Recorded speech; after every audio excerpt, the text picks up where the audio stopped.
T-minus 30 seconds.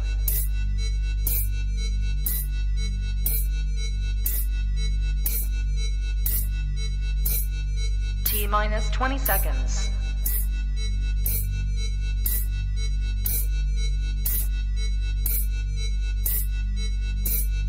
10, 9, 8, 7, 6, 5, 4, 3, 2, 1, 0.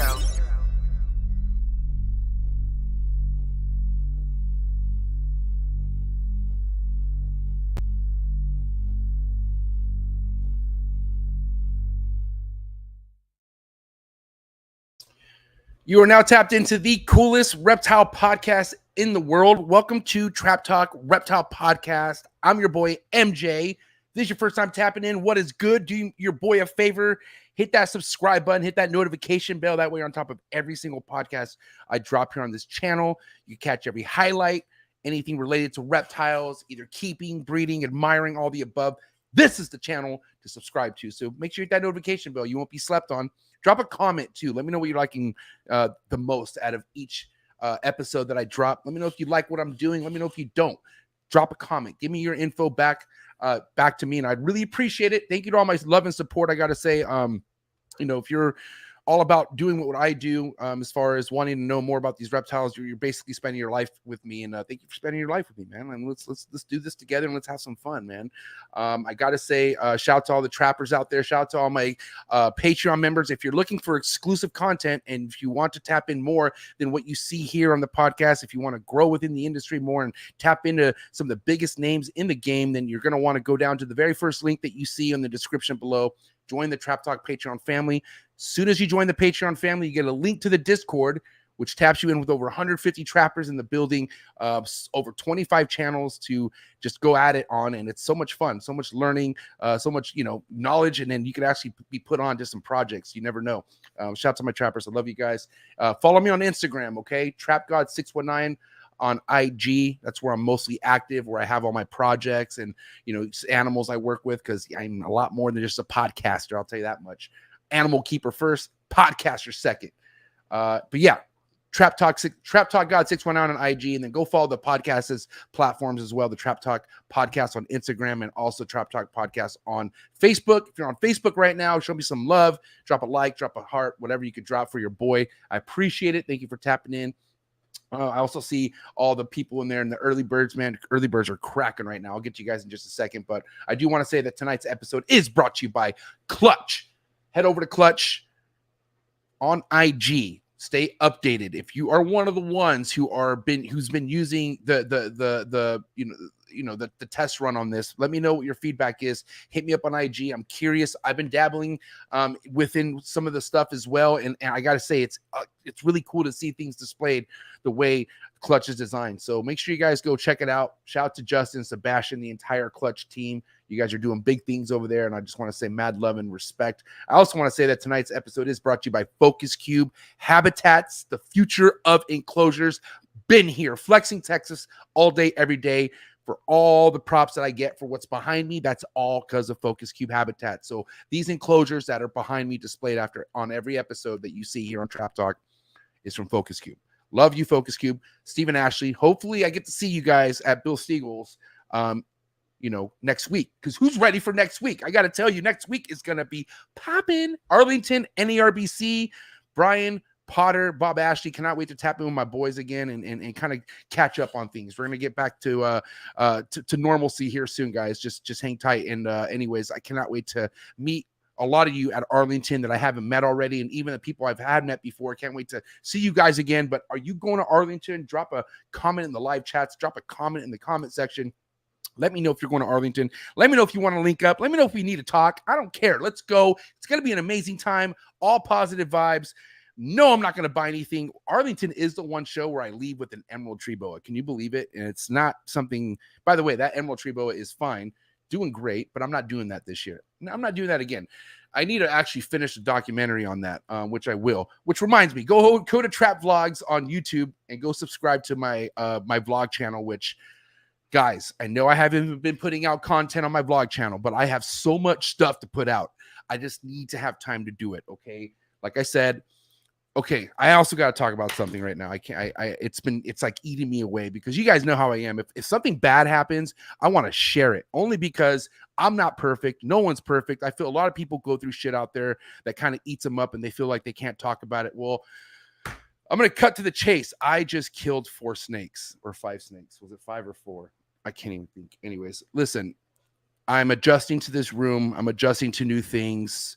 I came from a room where I just used ambient. The trap was just ambient for the most part. The way I had it set up, I had certain racks where I had no heat.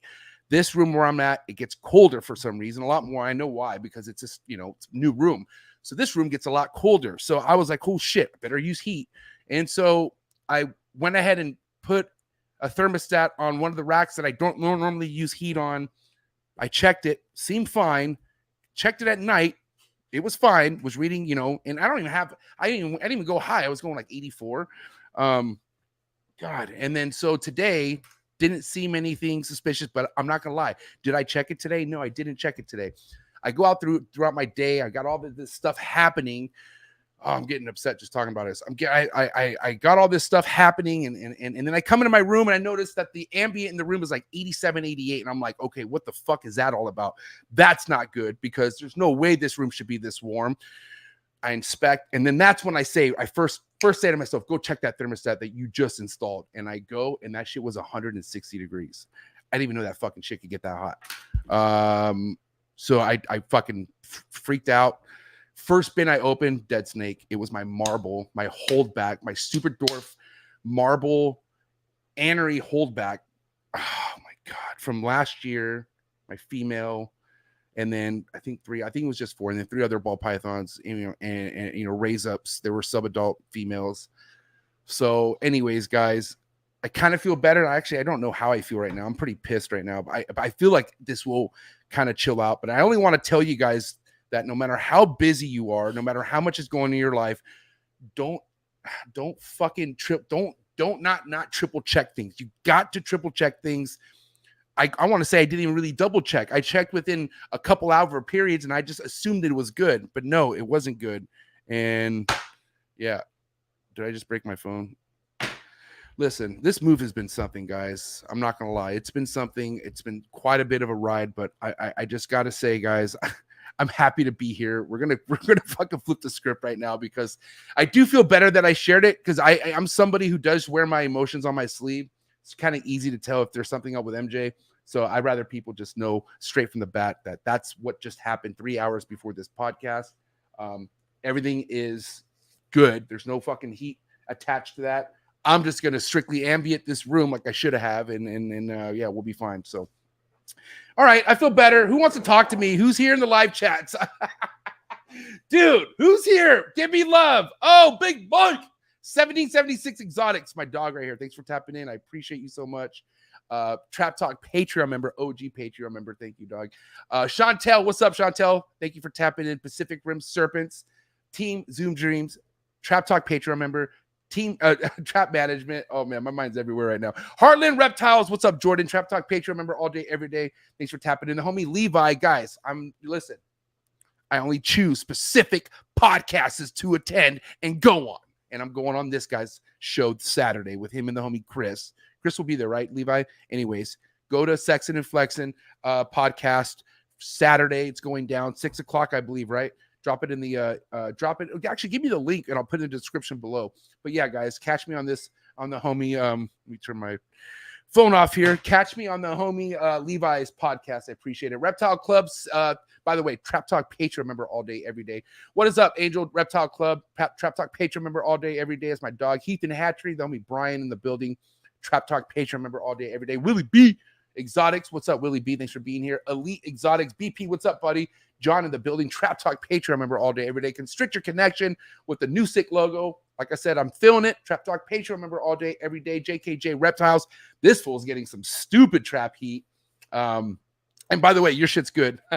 Your stuff was not a part of that rack whatsoever. And yeah, this guy, go give him a follow on Instagram. The homie Jace, JKJ Reptiles. He's seriously picking up some serious trap heat that your boy produced last year, and it's going to him. Appreciate the love. My big dog, Villarino, Emilio in the building. Go give my dog a follow. One of the heaviest guys coming up in the game, and I mean that. Thanks for being here, Emilio. Slithery Serpents, what's good? Thanks for tapping in. Sunshine State Sulfurs, Trap Talk Patreon member all day, every day. Thanks for tapping in. Joshua Stover, one of my Facebook homies on the reel. That's good. What's up? Thanks for tapping in. The homie Ricky Bobby SRT. Above all scales, go follow him on Instagram. It's my dog Shane. Shane, I owe you so many phone conversations.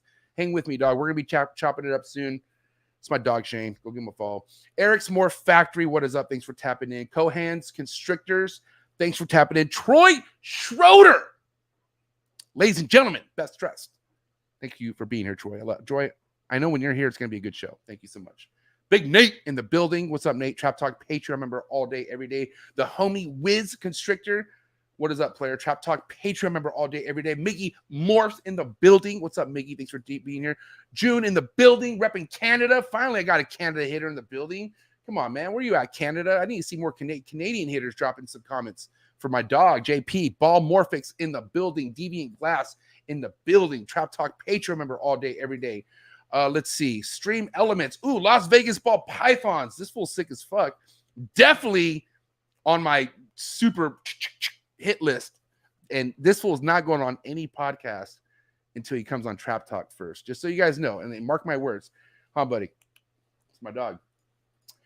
Scale Fins and Feathers. Josh, what is up? Thanks for tapping in. Trap Talk Patreon member all day, every day. Brandon Hernandez, Trap Talk Patreon member all day, every day. I want to get to these super chats, guys. If you also want to support me, or want to get a question for the homie JP or the secret guest. Anybody know who the secret guest is, by the way? It's going to be heavy. But anyways, throw a super chat. Don't be shy. If you have something you want to mention, anything you want to say, throw out a super chat. It's going to be amazing. Good start. The homie Row 5.0. It's going down. I see another heavy hitter inside the chats, and I want to end it with that person. Where they at? Where they at? Where they at? Where they at? Oh my God, where they at? I just saw them. Well, you know what? We're going to end it with this heavy hitter. Where's he at? I just saw him too. Here he is. The homie Ray, Alluring Serpents. All right, guys. I've talked enough. I've depressed you guys enough. Now it's going to get things back to where we need to be, and that's on that trappy type energy. I got to say, I'm looking forward to having the homie JP on. JP, it's been a while. Time to catch up. It's going down right now. So, guys, do what you got to do to get your mind right. Stay hydrated. Strap up, because it's going down right now. Episode 299, guys. That one episode away from 300. What a way to go down to it with tonight's episode. Let's go. Chee! Good. You ready for do more in the future? Trap Talk podcasts? Yes. Man. Only Trap Talk. Exclusive. Yes. Exclusive. Oh. So stop calling us. Rub the spot, get the club to pop. When I come up with the crop, gotta love it or not. I'm hot from the hop to the rub the spot, get the club to pop. When I come up with the rub the spot, get the club to pop. When I come up with the rub the spot, get the club to pop. When I come up with the rub the spot, get the club to pop. When I come up with everybody, we do it. Everybody, we do it.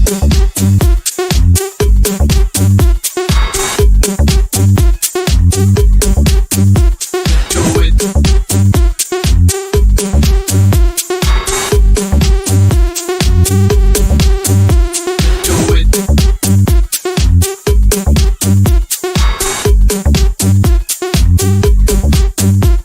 Do it.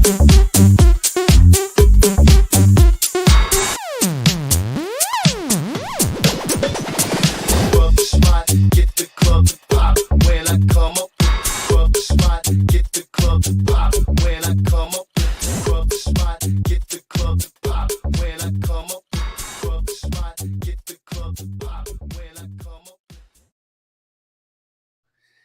And he's back. He's back to the trap. It's JP from JP Reptiles. You unmute yourself, buddy, please. There he is. There he is. we go. Oh, that's a classic JP moment right there. Thank you for making it just so classic, buddy. How are you, Dude, man? I gotta say, you're from because how long has it been since the last time I've been on your show? Like a year? It's been over a year, yeah. Man, your intro is like really evolved over the last year. That actually was very entertaining. I enjoyed that. Oh, you So do? good Man. job, man. Thank you, JP. Good job. One thing about JP is like he's brutally honest. And it's you were like that ever since I met you. Even though like when you're around people that you don't really know, you'll still be brutally honest with them about certain things. And so that comment right there means a lot. I know you wouldn't just say that if you didn't mean it. So thank you. No, yeah, that was like legitimately like straight entertaining. I mean, that was you after the show. You got to tell me who you're using to do all that stuff, because one of the things I want to do this year is kind of reinvigorate the YouTube channel, Right. And I kind of want to get some of those like really cool intros. And the whole thing was just really well done. Like, yeah, I'm gonna plug Good you job. with my guy Adler Romero. Shout to A&E Foundry. It's my dog. He's the one that helped me redo my branding and everything. He's been a big help. Basically worked with me for half the year last year to get me where I'm at. Oh, so he does like logos and stuff too, or yeah, bro. This guy's because I want to go through a full rebrand this year, not in the name, but just in the way it's presented, like the logos, the displays. He's top G right now, dog. Like, and he's so low key. Like he just, anyways, I'll tap you into him. I'll give you all. Yeah, but no offense. If he's like Stuart, great. I'm sure he's a great guy, but the quote that I got from Stuart was just so asinine that I almost vomited all over the floor and fell off. You think I can afford that? Like, I just bought my first house. I can't buy a Stuart package.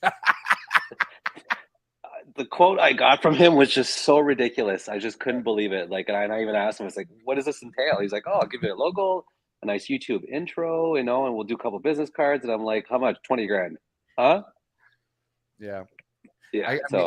And that was like bare minimum. But anyways, so listen, I do want to say it's been a while in general, not, even if it's been a few months or even a year since you've been on the show. I normally still tap in with you and we talk, but we haven't talked in a while. I mean, we recently talked, which was great, but like there was a long time where I didn't even know what was going on with you.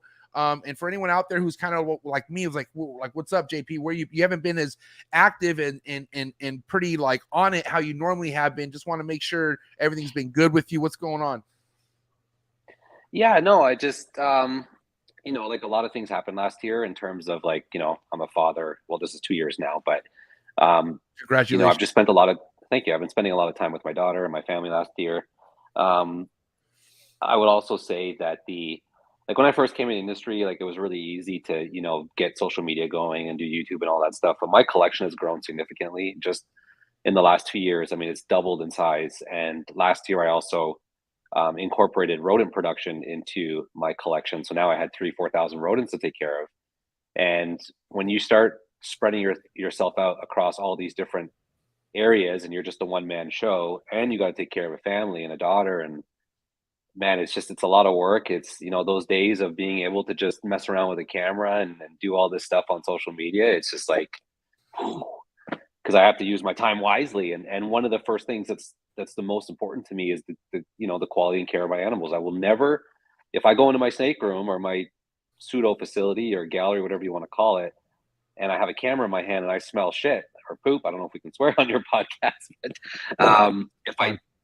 if I smell something like that, like it's not like, oh, I'll get it later. I put the camera down, I clean, and I realize, oh crap, there's 100 animals that need to be cleaned again, and there goes the day, right? So it's a lot of work, and that's why I have a lot of respect for those who are in the chat who work full time. And if you have like 200-300 snakes and you work full time, I don't know how you do it. Like I really don't know how you do it.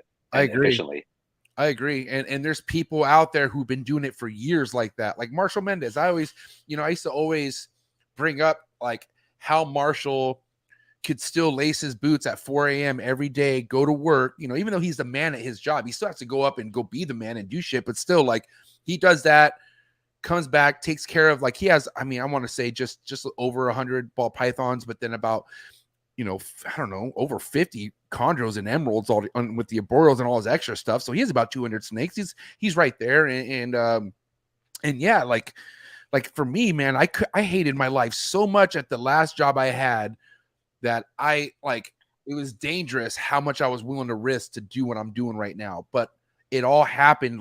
I got lucky as fuck. It happened. Let me put my headphones on before Donnie gets mad. It happens when it happened because of COVID, bro. And luckily I treated it like I was like, okay, technically I'm getting fucking unemployment from the government And even though it's not much, I could treat that like if it's like contributing to the podcast. And that's why and then I convinced my wife after, I think, the first year of collecting unemployment, which I'm not happy to say that, I did that, but and listen, I did what I did. I didn't give a fuck. Yeah. So, I mean, that was a huge factor. And then the other factor too is, I don't know how many people remember last year I had my Instagram account banned for like 3 months. Oh yeah. That was crazy. That happened in February. Nuts. And it took me like 3 months of appeals finally to get a hold of somebody and finally to get it resolved. I mean, it was never banned for any reason whatsoever. It's just because of the amount of people that this happens to. Their backlog is huge. So it takes them several months to get to the appeals and actually look at it. So, several months went by. And when I got my account back, they basically gave it back to me in complete disarray. Like I was getting spam bots from these spam accounts. I would get spam messages, stuff I would never get before. They completely changed the feed now, where I don't even see any content of the people I follow or of the stuff that I like. Now I'm getting shown cats and dogs and just some random stuff that I really just have no interest in, right? And they destroyed my engagements. Anyways, long story short, I just, after 6 months of trying to get back to the kind of level I was at, I just told myself, I was like, why bother? I don't know if you noticed, but I took like 3 months off of Instagram pretty much over the holidays, and I just kind of went underground, just because it's like, my time is so limited right now. I don't like investing time into things that I have no control over. And Instagram was one of those things that, when you get it taken away from you and you invest all this time and this energy into building up a social media platform, and they can just turn off the switch at will for no reason whatsoever, even if it's accidental, it doesn't really give you the incentive to continue to push it. And that's just kind of where I got to. I just kind of, my interest overall just became even more about the animals and the projects I'm working on, and less about, social media in general. Yeah. And at least, I mean, there's people who, I mean, I don't know. I love Barcheck, but I think to myself, like, this guy must vlog when he doesn't want to vlog, because he vlogs every single day, I feel like. And like, dude, I can't sit here and say I don't have time to vlog, because I know the way you could fit shit in. There's time for everything, right? But lately, I just don't know why I haven't, like, I'm like, oh shit, I don't have, like, I look at it as like a jar. And if my jar doesn't have this much energy to do certain things, I don't want to fucking do it. And so the vlog has just been something high on my like energy list, and maybe because just lately my life moving and the animals is all I've been thinking about. And obviously, like, the beginning of this year I tried getting canceled, and like that took a lot out of me, and I just wanted to just like now what I went through the first couple of years. Yeah, but it was so weird with you, because, and like I said, I don't want to say what I was getting attacked on wasn't valid, because whatever, I did call out people. So, nowadays it's not good to do. But hold on, like, you got drugged through the mud. Like, people made pictures of your faces and plastered it everywhere.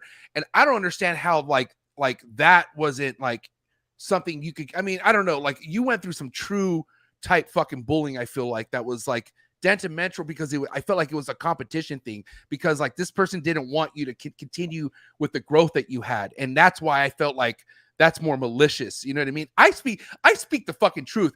There was lies being said about you, JP, and you know that. And so that's what's, you know what I mean? Like, it's, I don't know. I just look at things how they should be.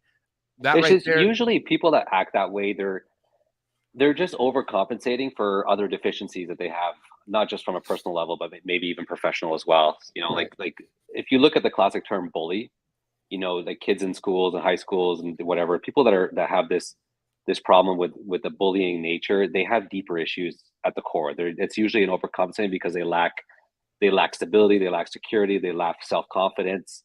And it's just something that they use to deflect their own personal problems, and they project it on other people like that. So that's all it is. And at the end of the day, you fast forward for, like, one of the great things about having a child is it really changes your perspective on life in general. I learned this myself, because you wake up every day for a totally different reason.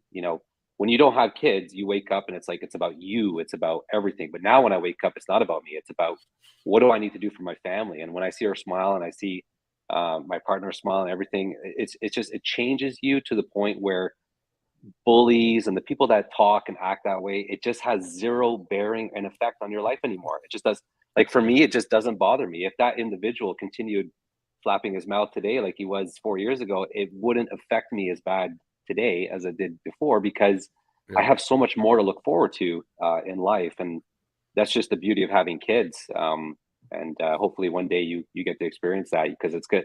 You know, my mom even warned me. She said, having a child will change you as a man. And it really did. It really changed me for a lot of better traits. You know, I'm having a boy. Did I tell you that? Oh, congratulations. Wow. I thought, didn't I tell you that on the phone? I You told did, but I didn't know if you told your followers yet. So no. Didn't want to spill the beans. I did it weird. Like, I didn't make a post, but like when I found out it was a boy, like something in me that like, and here's the thing, I'm not against girls whatsoever. I was looking forward to having a girl. I really was, because I see like your girl's adorable. Like, you know what I mean? Like I just see like so many cool things of having a girl, you know what I mean? So I was cool with that. But then when I found out it was a boy, bro, in me, I just exploded. And so I woke up really early the next morning, as I always do. And I was like, I just want to tell people I'm having a boy. And so I did it on the stories. I just said, you know, like, I don't know what I said, but I was saying in my affirmations, and I was like, I'm having a boy or some shit like that. And so, yeah, bro, like it's fucking crazy, because I'm 37. It's totally going to change your life. Like, and there's a lot of stress and like challenges that come with it. But overall, it just, I don't know, in my case, it just really made me mature as an individual. And those people that were around me who can't conduct themselves in a professional, appropriate manner, or can't treat people with dignity around them, it just doesn't bother me anymore, because there's so much more to live forward to. And you know, when I wake up every day, I have, you know, great collection. I love my animals. I love my daughter. I love my family. Just all these things, they don't really affect you as much anymore. So I feel like, you know, like you had some problems here recently, and, you know, you've experienced a little bit of backlash. And I feel like when your child is born and you're full on family mode, a lot of the small things, it's not going to bother you as much, hopefully, anyways, because if it does, then it will translate into how you treat your family. You don't want to take that stress home with you. So you definitely want to be able to just tune it out and just move forward with what you have to work on. And I just don't want to, like, you know, if it's one thing I'm fortunate with. Translate into which language? That watch. JP. If it's one thing that I learned from my experience of trying to be canceled was, you know, I'm happy that it happened before. You know, having a kid, if I had my child, my baby there, and having it, like I was not going through a good time. I was fucking, because, you know, things were just being blown up to a point where I'm like, this is fucking unnecessary. But I had no control over it. Like, it was something that I couldn't do. I just had to fucking take it. I had to talk to all my sponsors individually, and then there was a while where I didn't know what was going to happen, which I'm like, I can't believe this is happening right now. And so it just sucked so much out of me, where, you know what I mean? Like, my wife had to ask me if I was okay. And like I said, I don't want that kind of shit to trickle down to my kid, or my kid to see that there's a funk going on with me. I got to do everything I got to do to keep this clear. I'm in a good space, because my dad was a moody guy. Nothing against my dad. I love him. But my dad had his fucking moods, you know, and there was times where I was like, I ain't gonna go around that guy. You know what I mean? And because we're all human, we all go through stuff, bro. But if it's one thing, I wonder if you could relate to this at all, JP, was I have an uncle who I was very close with. And as his kids got older, he kind of started like distancing himself from the family. And I'm not gonna lie, like, our family is dramatic. Like, there's always somebody fighting within the family, and the next thing you know, no family is perfect. Yeah, but the next thing you know, like, my favorite uncle is just not coming around these fucking gatherings anymore, and I'm like, why not? And as I get older, you know, like, my family didn't get any better, like, it actually got even worse and worse. And as I kind of got closer to my uncle who separated, I just saw that he had no time for that shit. Like, he was so happy growing his kids, doing his things. And you know, and then he had his wife's family. Like, he made his own family, basically. He did his own thing. And I feel like sometimes you have to fucking do that. If you feel like something could get close to your kids and it can fuck up their lives, I'm out, bro. I don't give a fuck who you are. You could be the closest thing to me. I wouldn't have any of that toxic energy around my child. And that's kind of how I feel like that life should go, like that. Even with your people, your friends, your peers, the ones you trust, the ones that you call on the phone, you better make sure they're the right ones. You know what I mean? Absolutely. Yeah. And I actually had this conversation with somebody recently, actually. I'm not going to mention their name, but a very insightful person. And one of the points he said was, one of the biggest mistakes that he thinks a lot of people do is that people have this thing where it's like, I want many friends. And he said, having one or two quality, good, like best friends that no matter where you are, what's happening to you, that if you call, they will be there for you. That is worth 10 times more than being able to say that you have 20 or 30 friends, right? Because the reality is that if you have a large circle, the large circle of people around you, it's not necessarily going to translate to having people to call on to be there for you. Most people that have such good friendships are really close with just like less than a handful of individuals. So I think it's part of the thing that, like, when I first came in the industry, I was trying to impress everybody, right? Like, I came in and I wanted everybody to have smiles on their face. I was trying to impress everybody. I was trying to be friends with everybody. And the reality is it didn't seem like that in the beginning.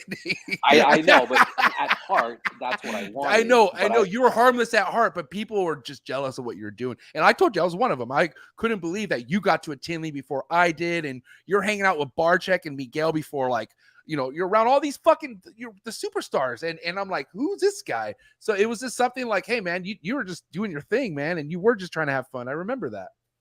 Yeah. I was trying to learn as much as I could. And I really tried to adopt this mentality of like, okay, I want to be friends with you. And like, I was going up to everybody, but I learned quickly that it doesn't matter how good of a person you are. It doesn't matter how good your personality is in perspective of your own. There's some people just will not like you no matter what. Yeah. There's nothing you can do to change that. And don't focus on trying to change those people's minds about you. Focus on those that believe in you from the start. And you see the circle becomes a lot smaller over time. And I can say today, overall, I talk to a lot less people today on a daily basis, but the people that I do talk to, if there was ever a situation like one of the trials with tribulations we'll talk about here probably is the continuing problem I've had with rodents over the last few years. But there's this one friend of mine, he's super close. I talk to him on the phone every single day. And he recognized that I was in a pinch. We were going into the breeding season. I was having more rodent problems. And he stepped up and said, I got your back. And that's the type of people that I feel like everybody should aspire to keep in their circle. Keep it small, but keep it with people that you know have your back through the worst times. And it'll make your experience, not just in ball pythons, but in life in general, so much better. I know I've made my life a little harder than it should been, like with people that I'm good friends with, like, you know, the guy that we're about to bring on right now. Like this guy right here has witnessed, you know, and this is somebody who doesn't get involved, but he watches it and just, you know what I mean? Like he's a spectator during all of it. And I want to say he's one of the very first bigger breeders in the game who like kind of like, I forgot what year this was, 2018 or something. And he was kind of like reaching out that like, I don't always have to blast people. And I'm like, yeah, you're right. You know, but he was like my first, like, you know, big breeder, like to say, MJ, like, you know, some people just aren't worth it. And like, we kind of like, you know, and I appreciated that, you know, and also, like I said, it's somebody who've always looked up to from Canada. He has a mafia. The mafia is thick. They don't fuck around. You could catch him at any RBC, more like Arlington. You could catch him at Tinley. And he's the king of the puzzle game out of Canada. Here he is, Will Moros, ladies and gentlemen. What's going on, fellas? What's up, buddy? What's up, man? Thanks for being here, my guy. Not much, man. Not much. How you guys doing? How do we sound? The problem with Will is he will always have your back if you need help. The problem is getting him on the phone or getting him to return a call. I mean, yeah, well, Will, how you been, bro? What's going on? I've been good. It's been a crazy. Oh, hang on, I turn the volume up here. It's been a crazy summer, crazy, you know, last 8 months. But things are good. Things are good. I can't really complain. We're just, you know, it feels crazy that, you know, I feel like the season just ended and it's already pairing stuff up again. It's wild. How are things with you as far as adjusting with, you know, keeping up with current projects? And what I mean by that, like, do you have anything that you're like reaching for the stars for this year? Like anything that you like weren't really looking to pair up, but you're thinking about doing it now? Like, you know, like any outlandish type shit that you could kind of elaborate on? I mean, I always kind of take long shots. I love them. They always bite me in the ass, but when they don't, man, oh man, is it ever a way to advance some projects? You know, this year I'm taking a lot more. I don't have to take as many long shots anymore. Right. I used to have to, like, it was mandatory in order to hit those combos. I had to take, 1 in 64 chances, 1 in 32 chances. I didn't have a choice, and now things are happening a lot quicker, and that's just a testament to holding back the projects that you want to work with and just keep grinding it out. And this is all just time. I mean, look, Jordan, look how far you've come in 4 or 5 years. It's like 4 or 5 years. It's just gonna, Yeah. I will say though, this is probably just because you've been in the game a lot longer than I have, but it was very easy to plan out your directions when you only have 50 snakes, 60 snakes. But now that I go down in my room and I look at 200 females, it takes so much more of my brain power to kind of figure out where to go, what to do. And you it's like chess. You can't play the game of chess by your next move. You have to play the game of chess anticipating what's going to happen in 5 moves. So it's become so much more difficult with a larger, and I know I say larger collection, you're probably thinking dude, you don't even know this. You don't even know what the term larger, but to me, it's a large collection now. And it's getting difficult to really, find the right, and I know there's no right answer, but man, there's days I just stand in front of my racks for 4 hours and I'm just what about this? What about that? Okay, well, what? It's hard. It's challenging.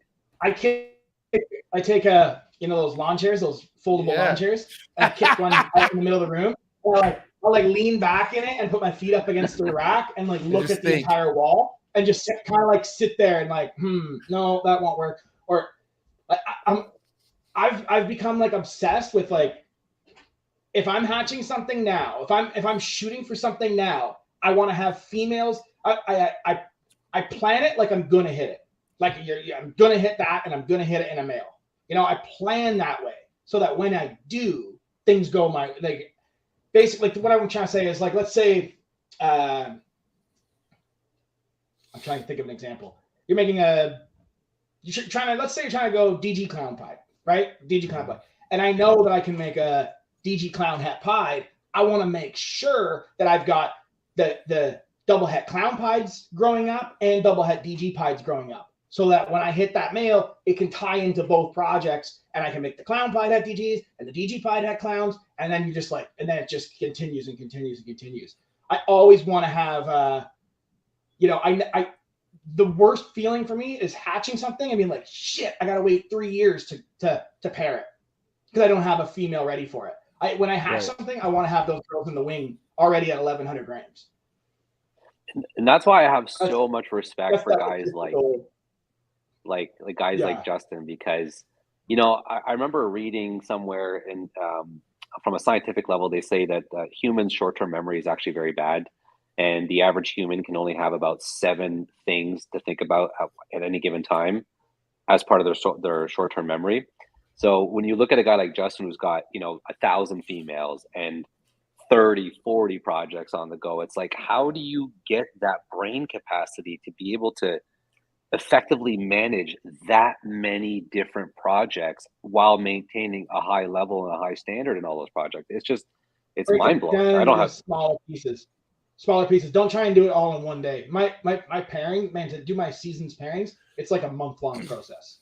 I write it out. The other question I always ask for guys like you is these out and add those. And the other question I always ask for guys who've been doing it a long time too is, I still don't believe it. Is there not a time where you're just shit, I don't know what to do here. Just throw a bunch of things in a hat, shake it, and pick a paper out and be yeah, that's the one we're going with.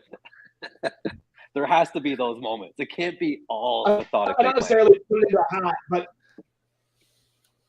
majority I would say is definitely planned. But there are definitely pairings though where it's I'm just curious to see what'll happen, just try it, that's the one thing that I've learned with ball pythons is that every time we think we know something, we realize we don't know shit.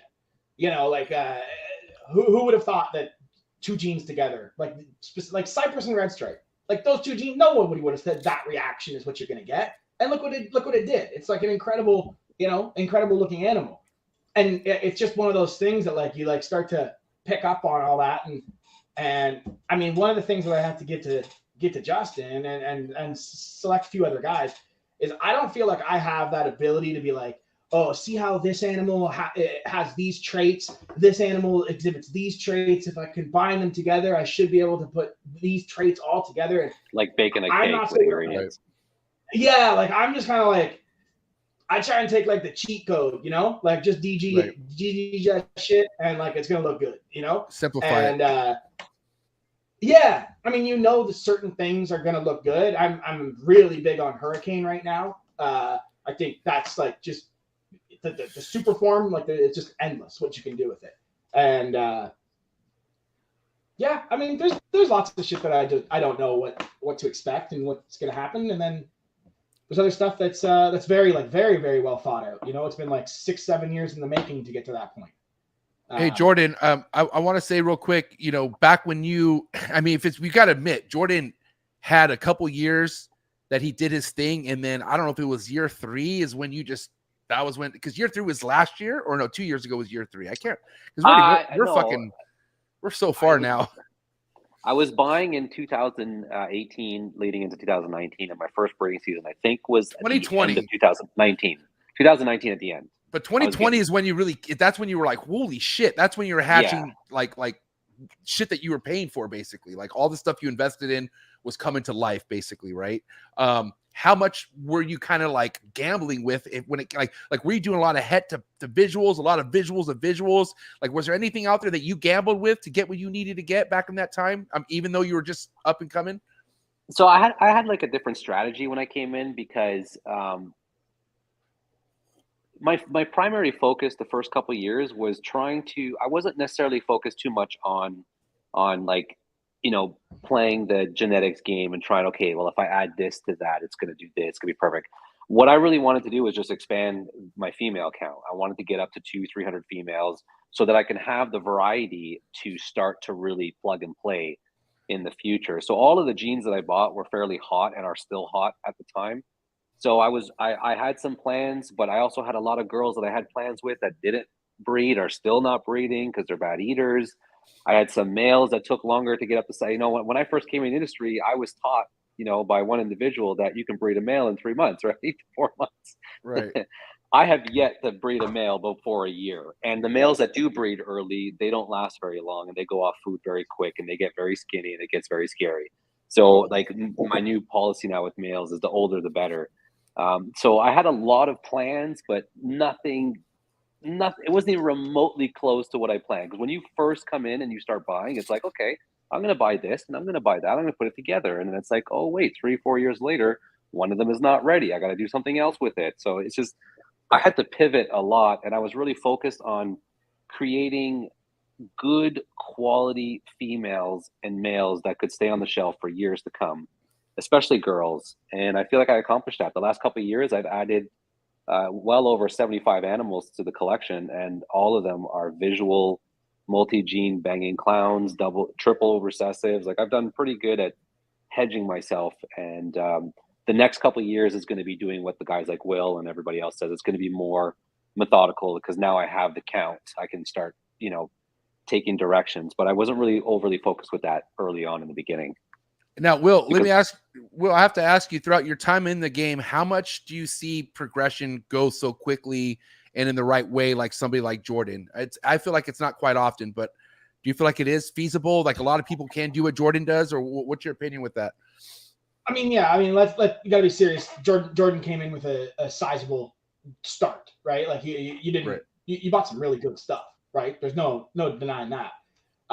So the way I kind of like always said that this industry works is, as long as you're putting in like the effort and everything, all the effort is equal for both parties. This industry works on like time and money, right? You can achieve the same goal with a lot of time and less money, or you can bypass the time with a lot of money, right?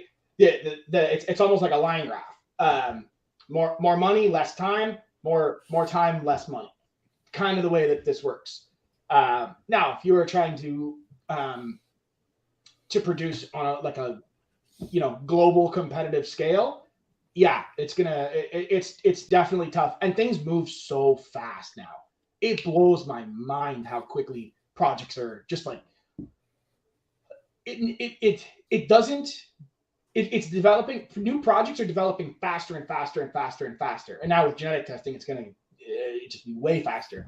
But one of the things that I've really noticed is 9 years ago, when I bought a clown, I didn't have the ability to like, let's say a new recessive came to market, like Puzzle, for example, right? When I bought Puzzle, there was pastel puzzles and super pastel puzzles. I mean, to this day, that's pretty much the only thing anyone's making right now. But I couldn't take a pastel puzzle and breed it to a orange dream, chocolate Enchi, desert ghost, right? I didn't have that. That female base already established. I needed to plug it to a desert ghost and make pastel double heads and grow those up. Then make the double visual, then start to so what's happening now is everyone's female collection has become so incredibly powerful that I can now bring in a new recessive gene. Like, let's say, for example, zebra, it's something I have my eye on.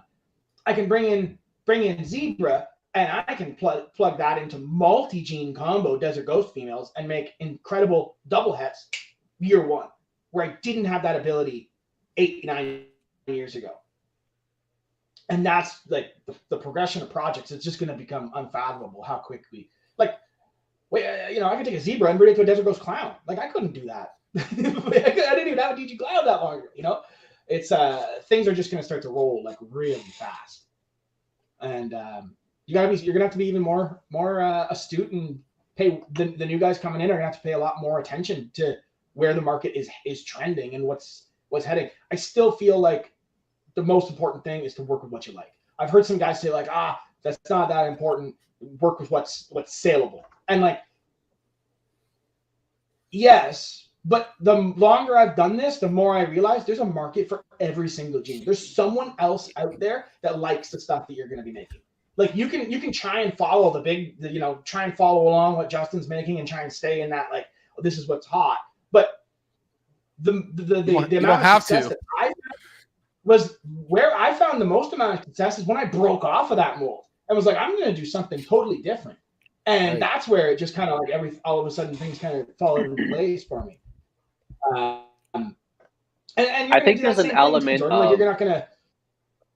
I think there's a big element to that statement as well. Like, I think you're 100% correct in what you say, where you could branch off your own mold and do your own thing.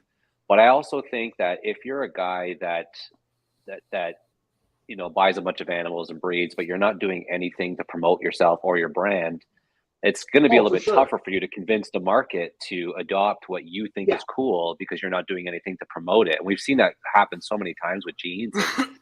And so I think it's very important for anybody to come in that, promoting yourself is really a big key component to the breeding aspect as well. You can't just buy a bunch of animals, breed them, and think you're going to be a multimillionaire tomorrow, like Justin, right? Like, that's not the way it works. You have to promote your project and yourself, and that if that requires doing videos and social media and all that stuff, and then not everybody has the luxury of like Ozzy being the Orange Dream or Justin being the clown or you being the puzzle. You guys are like, if I say to somebody, who do you best know in puzzle? They're going to say your name.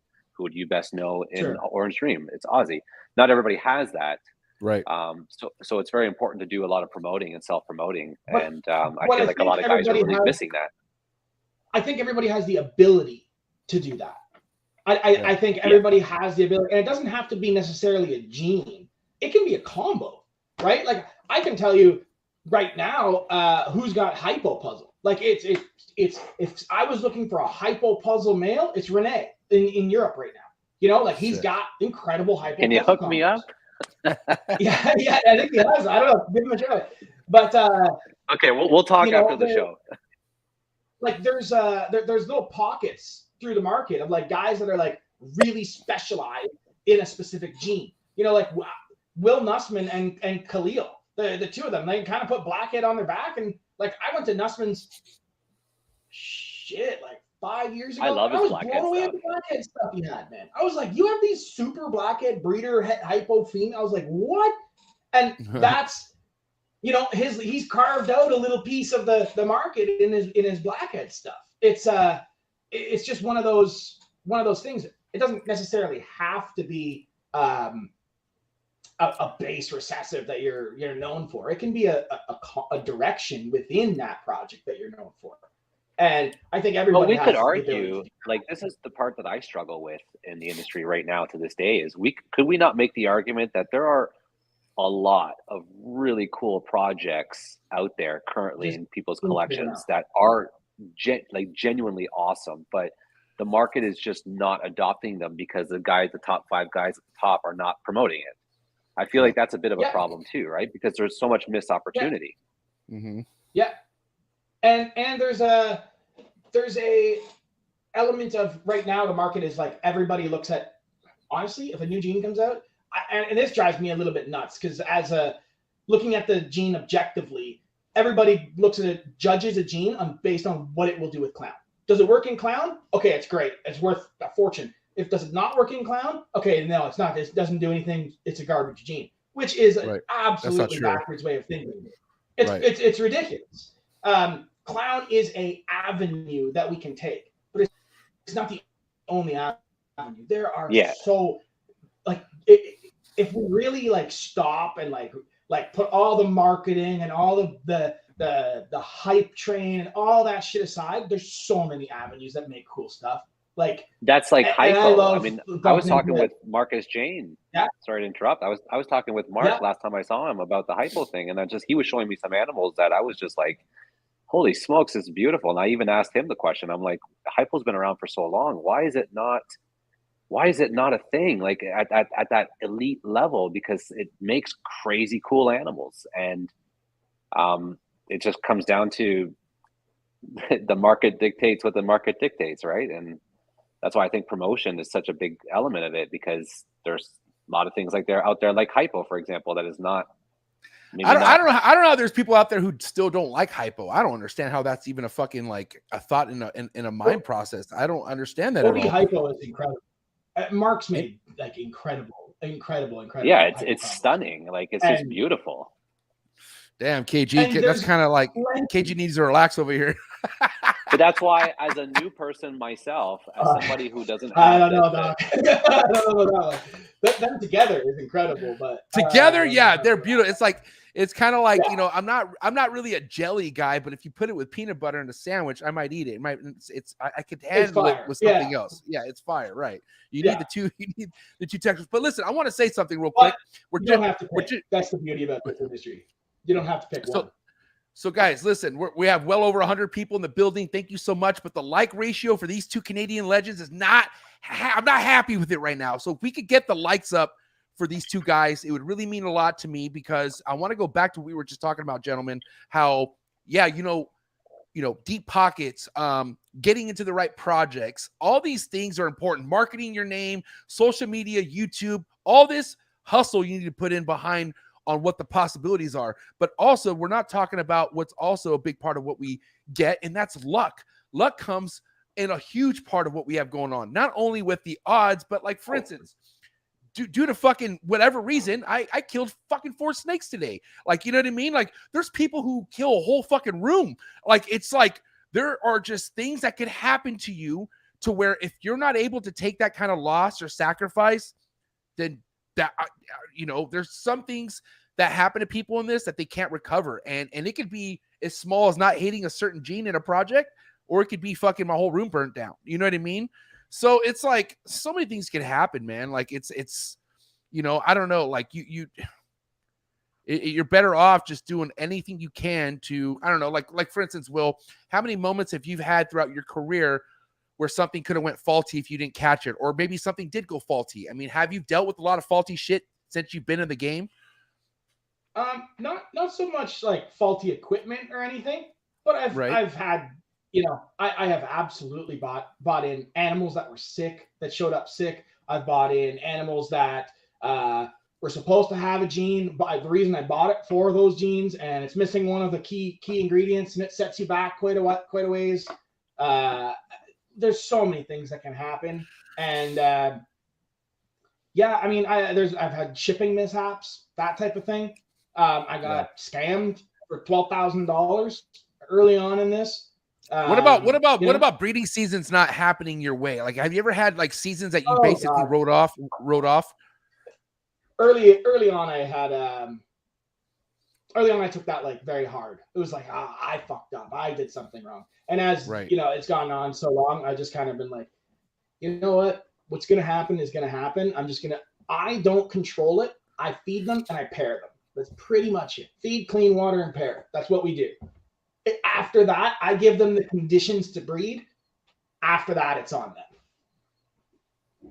And as long as I've done everything that I can do leading up to that point to give them the best conditions I can to make them breed, if they decide not to go, I don't take that as like I fucked up. No, I just sort of, it is what it is. Jordan, you're pretty you're kind of on point with your shit from the get-go, Jordan, for what I've seen. Like, you're very last year you overcleaned a little rough. bit. Okay, how was it? Last year was rough for me. It was my first major learning experience, and that's the problem with social media is everybody sees like, oh my God, he's posting these cool snakes. He's having a bomb year. You don't know just from a picture what's going on behind the scenes. There's a lot that could be unpacked in a lot of situations. And although I did very well with the clutches I hatched last year, I made a very, very critical error that nobody ever told me about. And, it's my fault for not asking, but as a new person or newer person, you don't really think about these things, right? So I can share that experience. Hopefully it can save a lot of headache and a lot of money lost to anybody who's watching. But last year was my first, I call it a breakout year because for 3 years in a row, I was only doing 9-10 clutches. And then last year, I could have hit 31. So that's, for me, is like a breakout year. Triple the production. And I didn't know that you could overstuff an incubator. Because I always figured, the incubator's on a thermostat. I watch the thermostats. There's no temperature swings in the actual box of the incubator. But I didn't know that didn't necessarily mean that the egg boxes themselves in the incubator couldn't fluctuate. So what ended up happening was, because I got so many clutches at the same time, like June and July, I think I got like 16 clutches or something in the span of 2 months. It was just, for me, that was nuts. I know Garrett the Meyer is doing that on a daily basis, but for me, that was for me, that was crazy. So my incubator was stacked to the rim. I had a smaller one. I had already ordered a bigger one. It just hadn't arrived yet. And every single shelf was stuffed. It was literally like stuffing in a turkey. And I lost all of the clutches on 2 shelves. I think it was 7 clutches in total. They all overheated the eggs inside. We're talking thousands and thousands of dollars worth of animals. Forget even the money. All of that stuff was like some of my long odds stuff that I was planning for my future and trying to make double, triple heads and really build an army of stuff that would take me for the next decade. And all of that stuff is the stuff that went south. And I started calling around, and everybody kept telling me, like, dude, you can put too many boxes in an incubator. If that happens, you can get major heat spikes because the eggs themselves also create heat, not just the incubator. So it can cause massive spikes across the board in the actual egg boxes. And that's what ended up happening. And unfortunately, all of the clutches that, one baby survived or, perished, they were all like my triple head stuff, like my everything that I was working on, like Monarch Clowns and Monsoon, like the Monsoon clutch. We talked about that one while we were on the phone a few days ago. That was my last clutch of the year. I ran out of hatchite. It was my first time mixing vermiculite. Never done it before, but I'm like, hey, it looks easy enough. I did it myself. Oversaturated the vermiculite, too much water, caused way too much moisture in the tub, and all of the eggs, even though they had super strong veins, completely molded out the whole box. And that was I better check that. I'll be right back. Did you put them right onto the vermiculite? Yeah, I did, because that's what basically, I followed Justin's formula from station. I just use a safety net, man. It's like basically I just use the light diffusers, cut them to fit and if you use a light diffuser, you can have honestly, that clutch, I bet you would have been fine had you have just given it that little bit of space, it was sitting in almost water, right? And it's the end of a clutch if you do that. But if you and could that just was given my it that, triple like, het DG Monsoon clowns, right? Like that was a huge, nasty clutch. And it took me, this is the girl, I bought her, late 2018? It took me, almost 5 years to get her to breed? 4 years? Finally got her to breed. And then, so it was hard on me. It was really hard because these are just, I feel like these are things that if I was coached a little bit better, or if I knew to ask the right questions, I probably could have avoided that. And it's a huge setback. These are things that you learn. You're learning with big dog stuff. Exactly. There's these are certain things that not even big dogs could give you a heads up on, because nobody really, like, how do we know that you're going to fill up your incubator? Like, you know what I mean? Like, it's how do you know? Yeah, exactly. It's those Cornell World incubators. So I had the middle tier one. It was a small, not a small, but it's not big either. And I think at its peak, I had 23 clutches in there. Literally, they were sandwiched together, stacked on top of each other. I just checked my box because I did directly on the perlite myself, and perlite I think does a lot better than vermiculite as far as the water contrast. But also, if you go to any Home Depot or whatever hardware store in your area and just go get Life fusers, or it's like a plastic crate that you can get. That's the thing. I have like diffusers. They are cut to the size of the box. They still went to shit. I didn't use them because I watch all of Justin's videos, and he always puts the eggs directly on. Same with Ozzy. Ozzy doesn't use the diffusers either. So, but no, I don't. So yeah, it was a huge loss for me. And although I still did very well, it's a lot to take in. And when I called my friend, he told me that these moments will happen for everybody. It may not be that specific thing that'll happen, but something relative to that experience will happen to them. Something will be hard to deal with, and those moments set aside those who are going to make it, and that's what he told me, those who make it and those who don't, because people who are not strong enough to get through an experience like that would look at the situation and say, oh man, what am I doing? Should I quit? Should I give up? This and that. Right. Those that persevere and get through it, even as hard as it was, I did suffer a bit of depression from it, because it was a lot to take in. I'm only sharing the experience because I genuinely don't want that to happen to anybody else. If you have an incubator, I don't care if you have even the new Mike Wilbanks one where it goes cool and hot. Leave space between the tubs. Don't overstuff it. Get extra ones. Keep everything spaced out. Good airflow. Don't make the mistake that I did. Anything with heat could go wrong. I don't give a fuck if you have a cold air. If you're trying to generate heat, things could go wrong.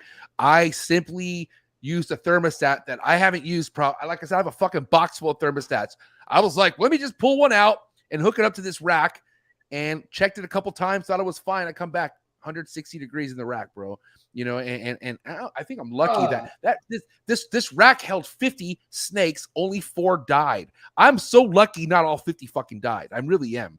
And like I said, it's the fuck you gonna do? And honestly, like, I'm somebody where it eats away at me because I hate hearing these things when it happens to people, because you do hear about this shit, and Patreon talks about all the time. Like, there's things that people just like have to share, and on a platform like this, like, I feel a lot better that I could tell people where I fucked up, because I don't want this happening to nobody else. Because it's like, dude, these are like, I know I'm having a kid, but these are my kids too. Like, these are like I lost a snake I've been fucking raising up for almost 3 years, and it was like about to be ready to breed, and that fucking just. That sucks the shit out of me, man. And, but what are you going to do? Like, so anyways, I'm okay. It was tough, man. It was really tough. Yeah. But people just they have to be ready for this, JP and Will. Like, you have to be built for this kind of loss, because it's going to come no matter what, whether if it's a 6 snake that you get in that fucking murks your collection, or if it's, a goddamn 20K FedEx shipment that goes bad and the seller doesn't want to pay for it or whatever, like, which how about we talk about this real quick, guys, because there's so many back and forth on what should be what when you receive a package and it's a DOA or like, something that had to do with it being held up at a hub. You guys dealt with heavy packages before, like thousands and thousands of $1,000, right? What is the 101 in your guys' rule book when it comes to something being held up? It was a few days, it arrived, and something died. what needs to happen then? And obviously FedEx ain't gonna take care of it. So what needs to happen in your guys' eye? I'm automatic 100% full refund. No question. JP? Yeah, as long as I'm on board with Will.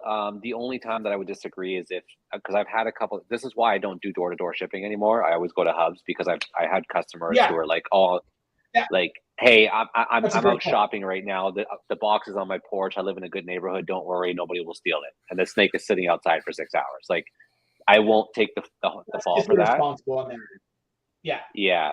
But as long as all of the boxes are checked, you were there when the snake arrived, you picked it up within, a proper time frame, you eat it. I had a snake arrive dead on arrival. It was my first problem. I think it was 2020, late 2020. I bought a snake in the United States, came to me, it was dead. I didn't ask for a refund, nor was I offered one. There was some things that were out of both parties' control in that. And I think that's expected too. Like, I think, thankfully, like, I've bought a lot of snakes internationally, and I've only had one bad experience out of the 150 snakes I've bought. So I feel like it's not something that happens very often. But I think you should be ready for it in case it does. I will only ship to a hub. I've had even in Canada now. I don't do door to door to Canada. I've asked people. I've had people ask me, "Hey, can you send it to my to wherever?" And I'll just say flat out no. Like, the way I look at that is like, look, man, if you're coming to me saying I want to buy a $4,000 animal, and you're like, just ship it to my house. Like, it's not a pair of Nikes, man. Like, just get in your car and drive to the house. Go sign for the thing. It's been in a warm building. It's not on the back of the truck getting bounced around. It doesn't get, nobody was home, so it sits on the back of the truck for 8 hours, then gets back to the shop. No, like, if you're willing to spend that kind of money, I don't care if it's $300. It's a live animal. Go to the fucking hub. It's like, and I always keep. I don't know how you do it, but I always keep a slush fund. I do not, like, I'm not one of those guys that's like, okay, somebody paid me, $5,000 for a snake and it's not even shipped yet, I'm gonna go spend it on something else. Like, I'm not one of those guys. I was just about to say that, dude. Fuck that. I've learned the hard way with that before, bro. I don't spend or touch a dime of the money that customers send me until they physically have that snake in their possession and I get the 2 thumbs up saying that they're happy. I don't touch it otherwise. Listen, is this true, Will? I'm going to have to put you on blast because this girl's I misspelled her name and she's going in on me. She's saying I have dementia. But this is Jube. This is good old Kayla. Do you know Kayla, Will? I do. Is she apparently the Mother Teresa of Canada when it comes to snake keeping? Because she said that you said that. She's like over the top. Anyone who's like,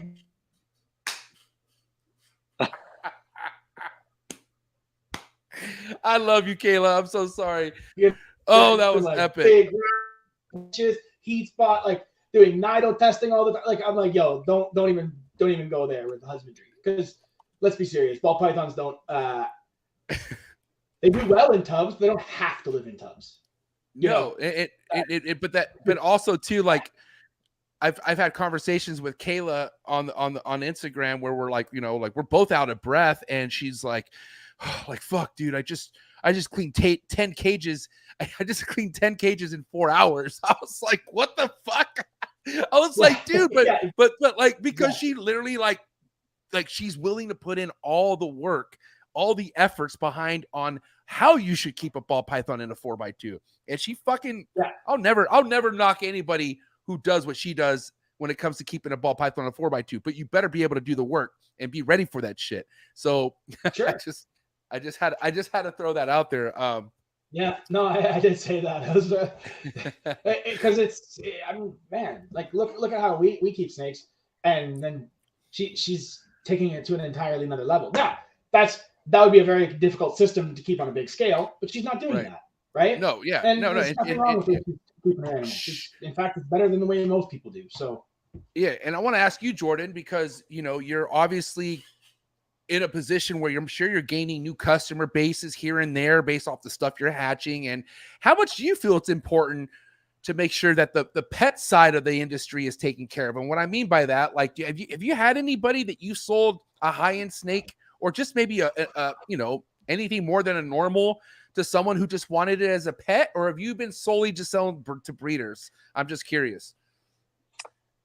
I'd say it's not an even mix. I would say like 20-80. Like I say, 20% of the customers I sell to are because I know like a lot of guys will just wholesale stuff, you know, like the $200, $100 snakes and not deal with the sales aspect.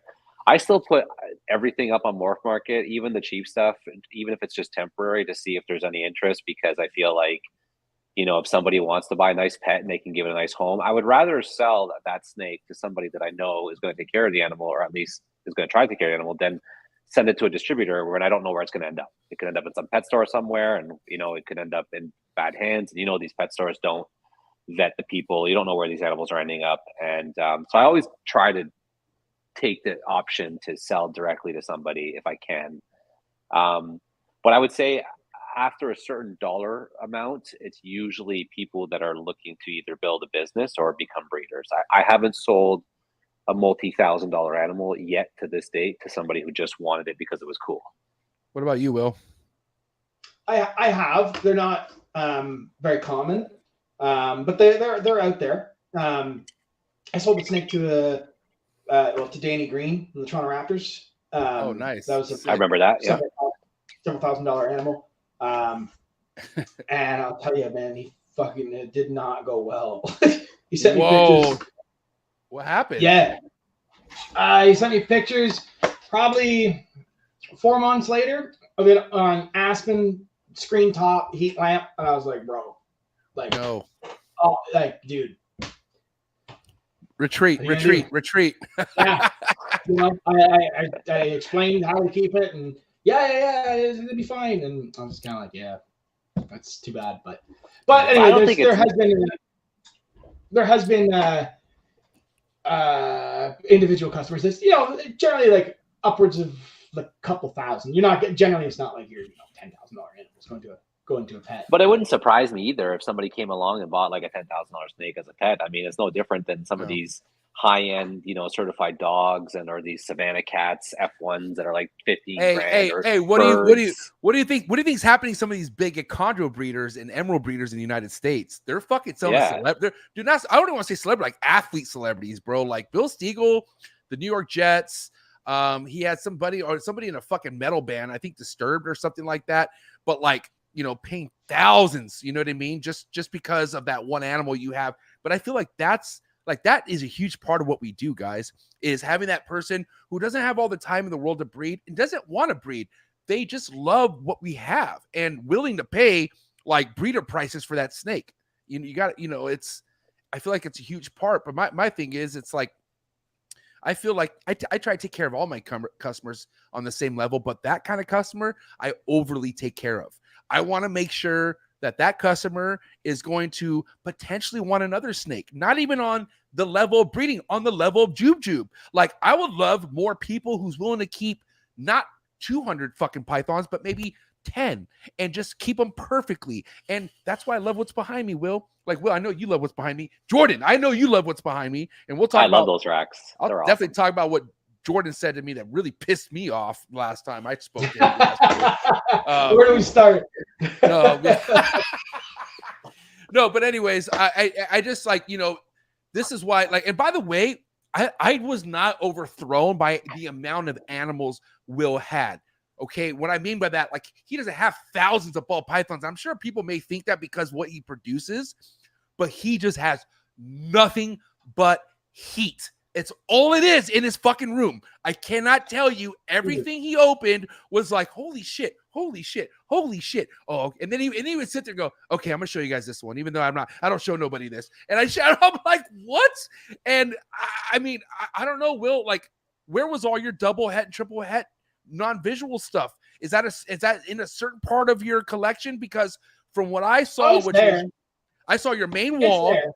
Your main wall has about how many snakes you would say? The main wall with your your main wall with all your breeders and all that shit. How many snakes would you say roughly? On that wall, there's 148, and then directly behind you, there's 100.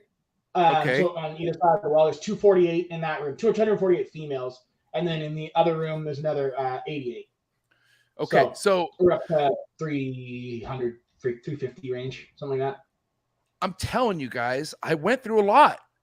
All fucking heat, Will. And I'm trying to think here that a lot of your foundation that were double hets or triple hets or not triple hets, but all the like the foundation stuff that kind of got you the stuff that you have right now. Do you still sit on that and still produce stuff from those snakes, or do you let them go? No, not all of them. I do let some go. You know, a normal double het DG clown, I don't need anymore.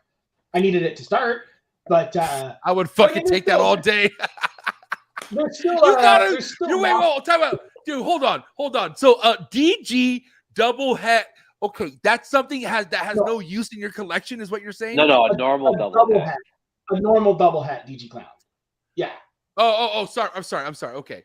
It's normal. I was passed out because I spent so much money last year on a fucking DG het, and I was like, this guy just wants to get rid of it. You gotta be fucking kidding me. Yeah, I will. I'll take your DG double hets. I almost fainted right now. Send them my way. Okay, so all your normals for the most part have gone their different ways, and but like go ahead. I still have I've told this to a bunch of people. Like I have a single gene Cypress female, and I've had people come over and go like, "Why do you still have a Cypress?" And I'm able to go and open like 10 different tubs of holdbacks, and because I have here's a Cypress het puzzle, here's Cypress puzzles from Cypress het puzzles, here's Cypress double het DG clowns, here's Cypress combo het clowns, here's and all of that stem from one Cypress female. She's been super consistent. She gives me like 11, 12 eggs every season. And I just have a hard time letting that go, especially with the male power that I have. It's like I can, would I love it to be a Cypress clown? Hell yeah, of course. But it's not. It's just a Cypress. I still keep her because, I'm making cool stuff with her. And they were definitely there. There were still lots of double hets in the room there. It's just, when you go in the room, we kind of gravitate towards the visual stuff, right? Showing you a pastel enchi, you're like, I'm not gonna show them that. What's the point? Show them the pastel enchi visuals. Will JP, let's kind of clear the air on some talk with codoms, okay? Because it seems like some people feel like, not everyone, but some people feel like codoms aren't important. And I feel like that's bullshit. Codoms are very important. It just depends on what codoms, right? How are you guys delegating the codoms within your, like, for instance, Will, let's start with you. Are the codoms that you have right now so locked in where there's no other codoms you want, or are you not opposed to not adding another codom? Where are you at with codoms? And then I want to know that from you, JP. I have pretty much what I need. To me now, it's not necessarily adding an individual codom. It's adding that codom in a specific combo, right? So like, it may not be like, let's say I'm looking for stranger, right? I have strangers, but let's say I didn't have strangers. I probably wouldn't just be looking to buy a stranger. I'd be trying to bring in a stranger clown or a stranger het puzzle or something with something else attached to it that I can incorporate into other projects. But okay. I'm not necessarily looking for any specific codom. As your collection gets bigger and bigger, you realize like this rush to be the first with all this stuff doesn't really matter. I'll let somebody else, the founder of the thing, work it. And when an animal pops up that like it's like I gotta have that one, I'll spend the money to buy it to bring in those type of genes. What about you, JP? Yeah, like so my strategy going forward, because I feel like it's even kind of took me off guard a little bit, is like what Will said earlier, which is how fast the industry is moving right now through these different genes and the projects that are being developed. I don't do any pairings that are not at least het for something. There has to be a recessive involved in everything, and then in most cases, I'm trying to go at least for 2 recessives. My pairings. It's like, this year, for example, I started last year, but I'm going to continue it this year. Like, I still have yet to make a clown pied, and I'd like the clown pied project, but it's like, so much stuff has been done and a lot of people are able to make clown pies that it's like, at this point, is it better for me to try to get into the game on that level, or do I just skip that whole thing and go towards the triple right off the bat? And that's what I'm doing. I'm skipping the whole OD, YB, NG clown pied thing because it's been done. A lot of guys can do it. And I'm going for the triple, the DG clown pies. I'm just moving ahead. So I'm trying to keep my sales up in the win and keep with that win, because like you said, things are just moving so fast that it was just too bad, because there are some codom stuff that looks, amazing. Dude, okay, so that's something that I'm curious to see if the industry adjusts to. Like if it'll come back. I think he glitched. Yeah. Say that again. Will, you're glitching. Say that again. Or maybe leave and come back. Exit and come back. I guarantee he's up there in northern Canada buying a bunch of wilds. Listen, Will is in the sticks, my guy. He is like, and by the way, I want to say one of the most refreshing areas I've ever been in. I went to Will's and I only had a night. I was so upset. I wanted to stay. I wish my whole trip was fucking at Will's, and it will be. Next time I go to Canada, it will be at Will's. Shit, hold on. I hope my battery's not dead. Oh, hold on, Will. I'm coming, buddy. There he is. Go ahead. Big Will. Better? Yeah, we're good. Please repeat everything you just said. Okay, so with genetic testing, this is just I don't know if it's just this will happen. It's kind of a thought. Right. With genetic testing, once all the recessive genes are mapped and you can test for hets of every gene, essentially what we've done is turned het into an incomplete dominant. I can't pick them out visually, but I can with a test. So you can now does a base clown hold as much value as a super blackhead, right? Like all of a sudden it's not necessarily the vector of value in the industry has been recessives. And that's because you aren't able to reproduce them quickly. You can't take a het clown male and breed it to your crazy combos like you could with let's say you bought a blackhead. You could take that blackhead, right, breed it into that crazy combo, and pick out the blackhead combos. Right. Now we can do that with the clowns. Now we're going to start to be able to do that with hets. So I think there may be a resurgence in the codom stuff, because let's be serious. There's some codom combos that like are nicer than a lot of the recessive combos out there. Now, I am Mr. Recessive. I work recessives basically exclusively. I don't really do many codom pairings. But it doesn't mean that there aren't some codom stuff out there that I think has like wild potential. Like absolute wild potential. Mark, I don't know if he's still here. He's saying goodnight. He's saying goodnight. He's saying goodnight. Oh, he said goodnight. Later, Mark. But we were just on a show together. And he was like, we were just chatting about some combos, and he took his phone out and he was like, yeah, so here's like, look at this thing. And I was like, what the fuck is that? Like, that thing is insane. And it was like I don't even remember what the combo was, but it was just like a straight codon combo. And I was like, that's not like a visual like hypo or anything like that. He's like, no, there's no hypo in that at all. And I was like, holy Christ. I was like, that direction alone has a path with it, right? I don't know, Jordan, what do you think about that? You think that like because essentially with genetic testing, we have turned recessive genes into incomplete dominance. That's essentially what we're doing. I can breed a het clown to combos, test them, and pick out the het clowns. Basically. So it's essentially turning it into an incomplete dominant, which does that even the playing field with actual incomplete dominance. Wow. Yeah, I mean, I definitely think that the whole genetic testing is going to speed things up a little bit, and I don't know. I don't know if that's going to be positive or negative in the short term or in the long term.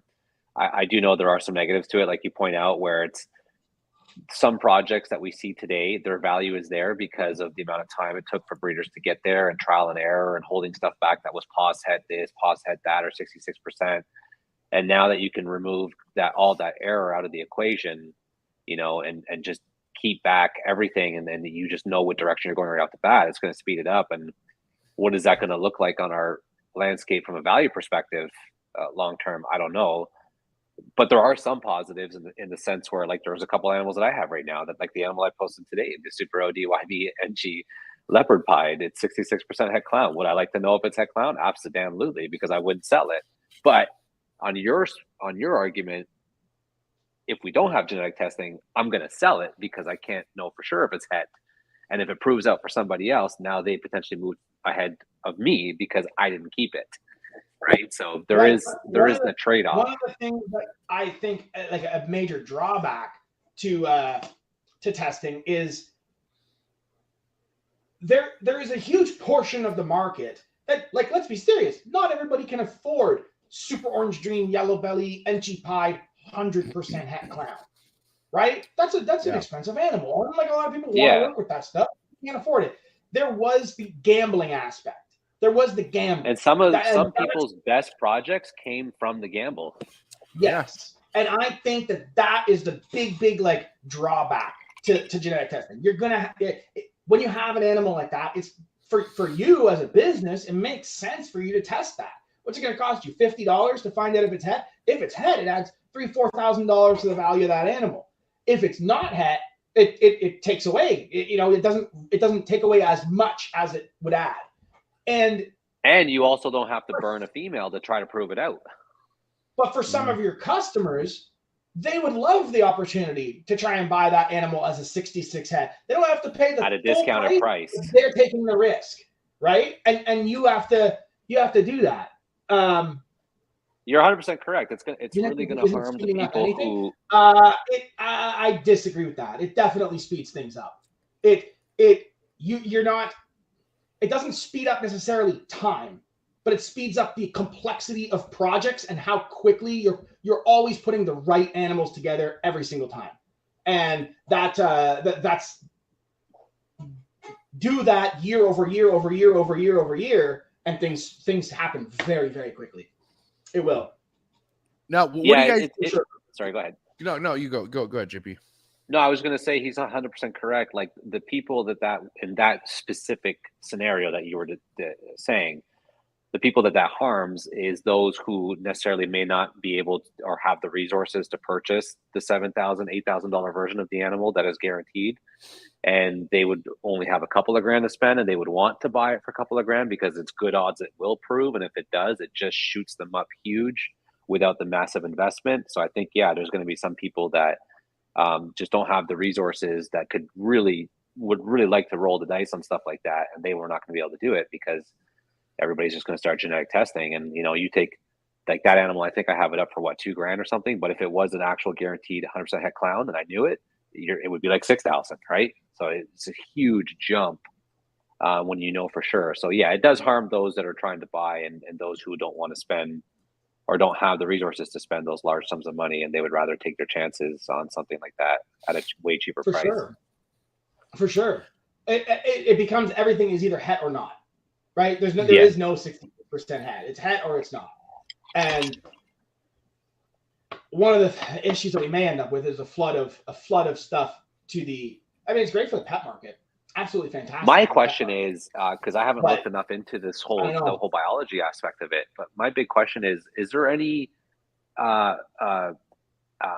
what's the word I'm looking for?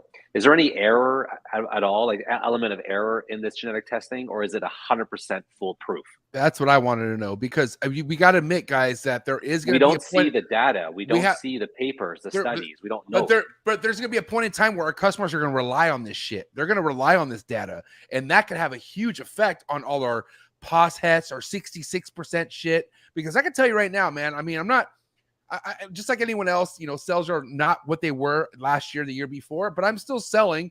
I can tell you one thing that I'm getting ghosted on, or all my POS head shit, all my 66% shit. People, once they find out, like, 66, I'm good. They're not buying it. They don't fucking want, even though it's labeled and cheap as it is, they don't want it. And I feel like that's crazy. So that's what I mean. I want to see the study and the paperwork, and because obviously when they're developing these genetic tests from a biological standpoint, they have to write these papers and these studies and showcase the proteins, what they're testing, and what is the element of error? How often are they having to retest? How often are they getting tainted results, or something happened during the testing process where it didn't pan? Like, I want to know that, because I don't know. Nobody's been able to tell me.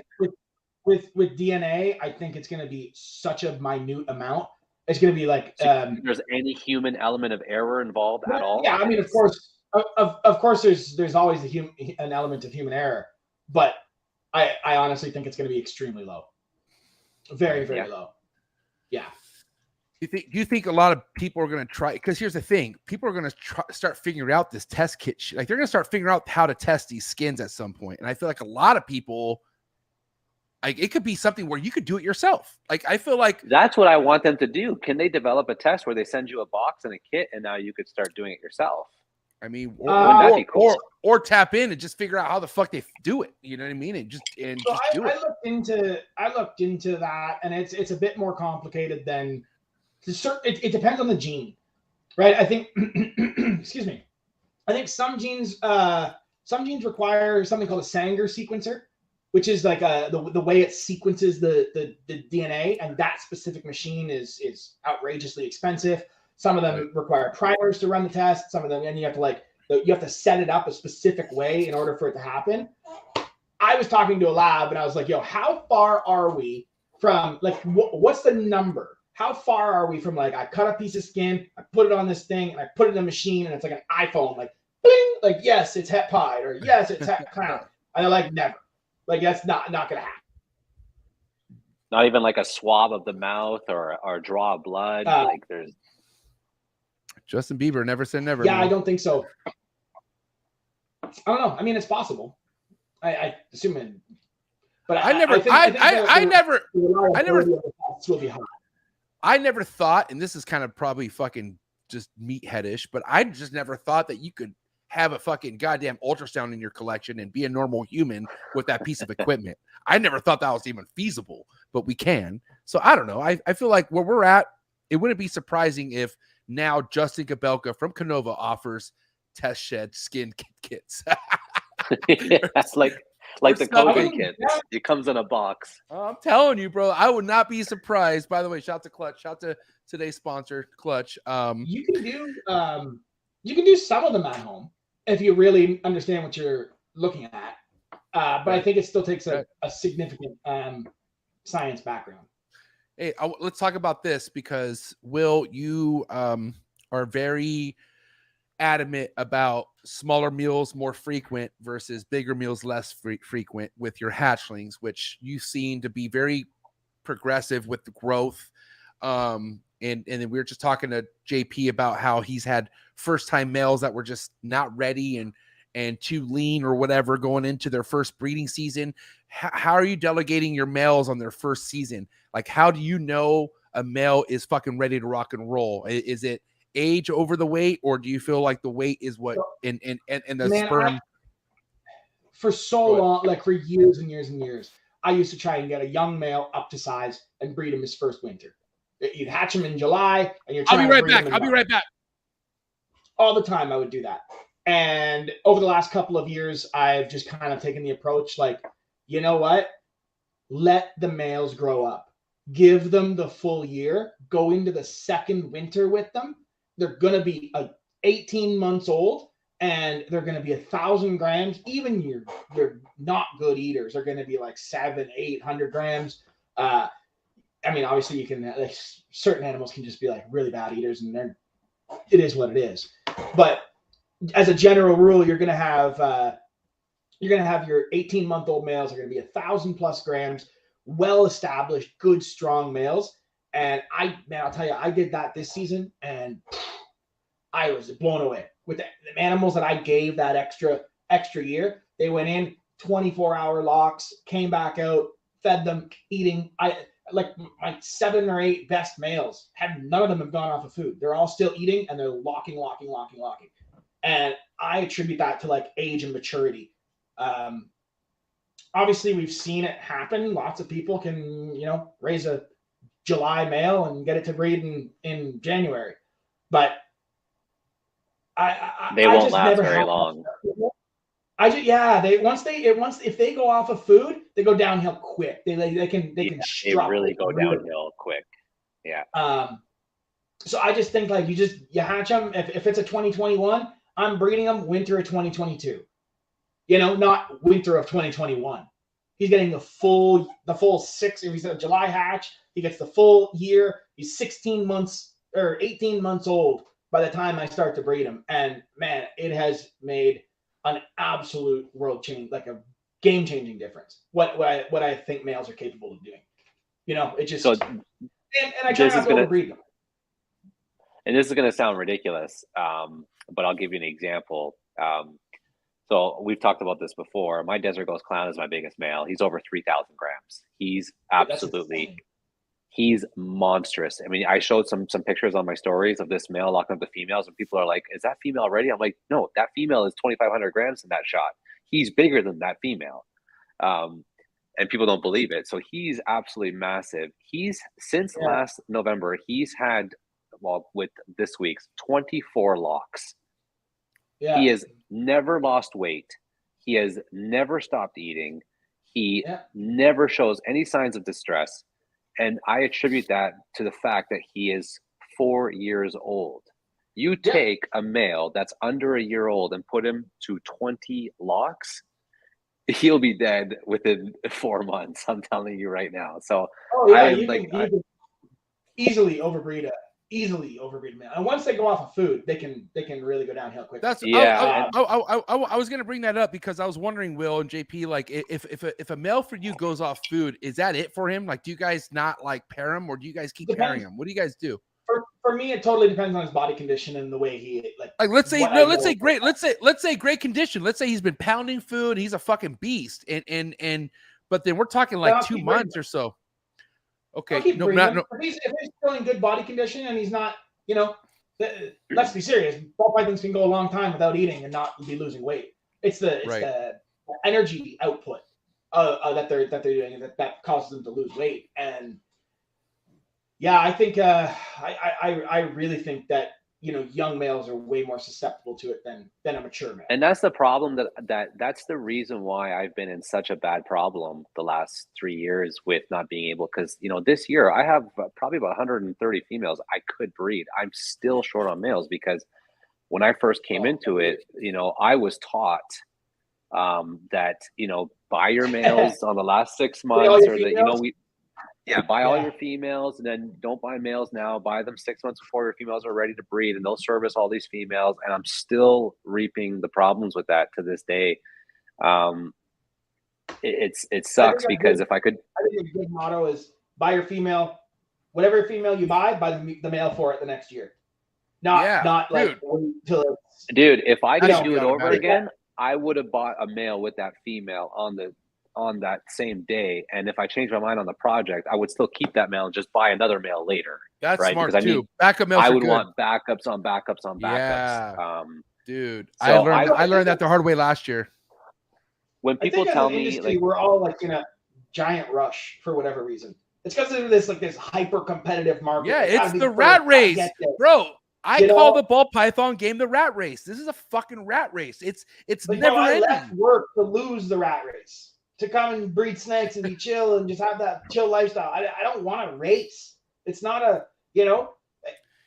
does it really matter that the male's not ready this season? He's not ready. It is what it is. It's I really think though, 18-month-old males, that's where you're going to have success. My best breeders are my oldest males, 2-3 years old, big, strong, bulky.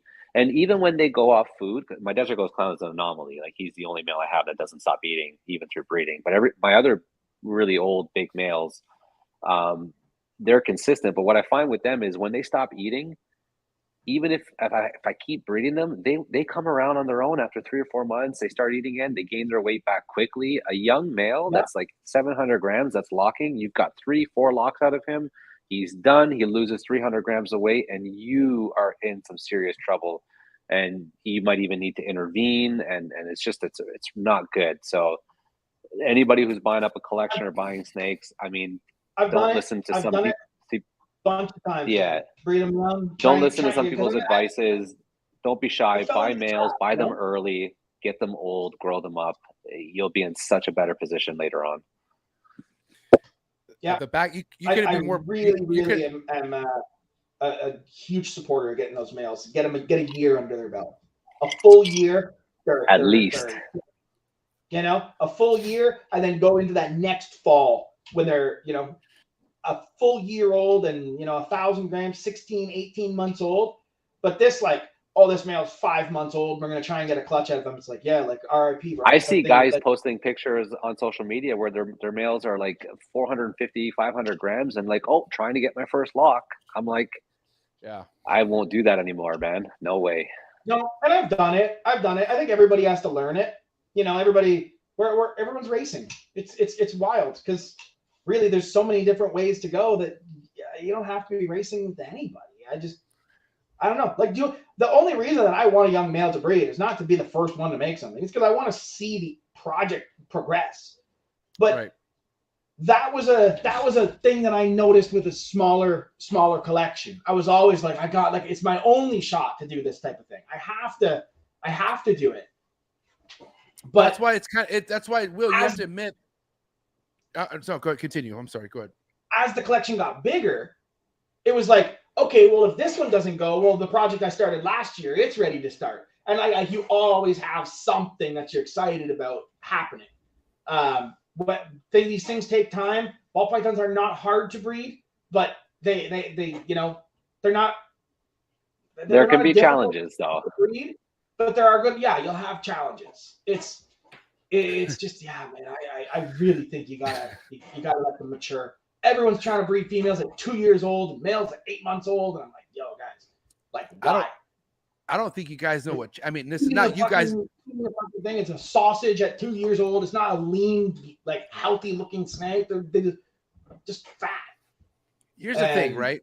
Here's the thing, guys. We could all admit this, that there's preferences on how you want to start off your hatchling ball python. Okay, really, it amazes me how, because I know people go straight to rat pups, like, you know, but I also see how much smaller some snakes can be compared to other snakes when they're out of the egg. And I'm like, how the fuck can this thing eat a rat pup, right? So I just know that there's different preferences when it comes to feeding, right? But at the end of the day, there's so many different routes you could fucking take. No matter what you want to do, it all depends on what works for you. You know what I mean? And all I know is that a snake, a baby ball python, more than likely, if it swallows that animal, it's not going to die, right? But if you do that shit to a baby chondro or a baby emerald, it can die, right? So what I'm trying to say is, just because a ball python can live through it, does it mean it's right for it? I don't think it is.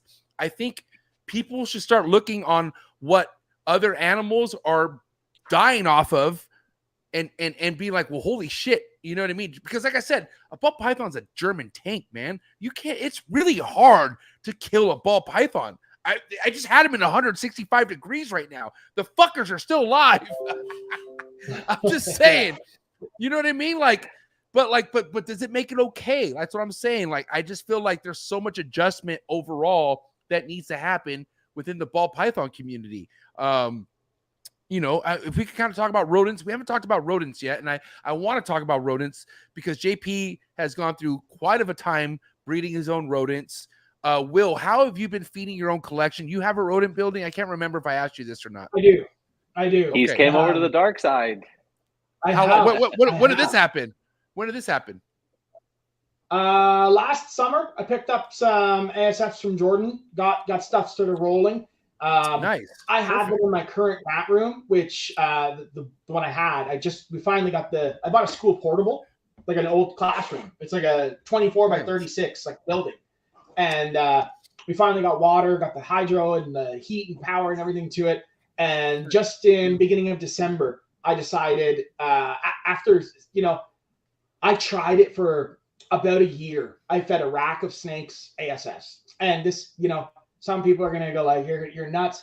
Everything that I am selling, I still feed rats. And actually, the majority of my collection right now is still on rats. But I'm switching my entire collection over to ASFs. I've made that decision. I am breeding specifically. Welcome to the dark side. And yeah, I got to give Jordan loves it. A huge. I really want to talk about this point because I'm very passionate about this point, and I talked to Will several times over the course of last year about the topic, and he finally seen some of these nuances, and it's just stuff that I've learned. So I'm on the same boat as you. Actually, right now I stopped breeding ASFs and rats in general because we're looking to move by spring and find the place where I can build a building and do this properly. So I need to get all the rodents off the property for now. But that's neither here nor there. Long story short, the soft furs have such a dramatic impact in the snake, and it's not in the ways that people think. Like, everybody makes videos on YouTube talking about how the rat is better for the snake, has more protein, this and that. That's all anecdotal. We don't really, like, how do you really test for that? I mean, I can tell you other things that's really good about the rodent. So I'm like you. I feed all my stuff for sale. Rats. I get rats every week for that stuff. That's no problem. My personal collection. Since I stopped producing ASFs, I can't get ASFs anymore. So I've moved, after an entire year being on ASFs, I can only get rats now. And so everything is back on rats. And 60% of my collection is eating rats, no problem. And guess what? The 40% that are not switching are the same problem snakes that I had before I switched to ASFs in the first place. So one thing I've learned is now there are going to be exceptions to the rule, but what I will say from my personal experience, from a general basis, a good eating snake will eat whatever it wants, whenever it's hungry, whether it's a gerbil, hamster, mouse, ASF, rats. It don't matter what you feed that animal, for how long you feed it. If you can only get a different prey source, they will eat it. The only snakes that give me a problem are the snakes that have always been a problem from day one, regardless of what they ate. So that was the first thing I've learned with them, and I'm learning it right now because, like I said, the last month I've only been able to feed rats, and I'm not having as many issues as I thought I was going to have, because everybody talks about how ASF eaters will only eat ASFs, and it's complete nonsense. But there's a couple other points to the ASFs that I think you've also learned now, Will, that I was mentioning. Number one, they are far more productive. Okay, so in terms of litter sizes, that's for sure. I mean, dude, I'm not against this, guys. I love ASFs. Okay, I think they're the fucking best, mainly because, check this out, right? Like I was talking about earlier, how there's so many, like, there's ball pythons that are so small to where, like, even if you feel like I don't want to feed my snake a mice, I want to feed it a rat. So what are you going to feed it that could feed, like, what can a small ball python eat that's related to a rat? A pinky, right? But what is pinky? A skin of blood. All there is fucking blood and a little bit of fat in that pinky. That's the case. That's the case right to it's almost a small rat. It's all fat and milk. But check this out. But an ASF is born like a little mini wolf. Like, it's born with fur already. Like, it already has hair, and that hair is a huge important part on the growth start of that hatchling. It's funny, people don't even understand that, but that fur is important. Like, it's very important. Let me give you another point. This is one thing that took me by surprise. I actually talked to Will. I talked to you about this a couple of days ago on the phone. Before I switched my adults over to ASFs, I've only had like maybe 4 or 5 snakes at the time that were like pushing 2,500 grams. Most of my snakes were in between that, like 17 to 2,200. That was a pretty good average. After a year of being on ASFs, I have over 50 snakes pushing 4,000 grams. They're not fat. They're not fat. They got long, they got big, they got thick. They are just muscular, big machines. And I don't want to make claims that this is going to happen if you feed ASFs. It's better for the snake, but I've seen the growth to the point where I had to scale back. I had to like switch to every 2 weeks, every 3 weeks, because I was like, the collection's getting huge. I'll make the argument that an ASF is better for a ball python. I think every single breeder out there, if you said to them, no matter the price aside, availability aside, everything aside, if I could every single week drop off 400 ASFs in your room or 400 rats, equivalent size meals, everybody's going to take the ASF. I mean, we just know, regardless of whether they're the native prey or whatever, we just know ball pythons do better on ASFs. Better is anecdotal, like you mentioned, but the big one for me, it's not necessarily down to, because people talk about the absorption of the rodent, and I don't even attribute it to that. What I attribute it to is that when they're eating ASFs, they're less likely to go off food, and if they do, the period of time they stop eating is less time, which means they're still getting more rodents. And people talk about like, oh, but a rat gets bigger, this and that. Will, you saw the ASFs I was giving you. The males, I was within 12 to 14 weeks. Males. Yeah. They're pushing 100 grams. These males. I mean, they're huge, right? They're I just as also big think as small rats. we don't really know too much about reptile nutrition. To be totally honest, we don't know shit about it. And that's true. that's a problem. That's a fact. Yeah, We should fucking why should we care?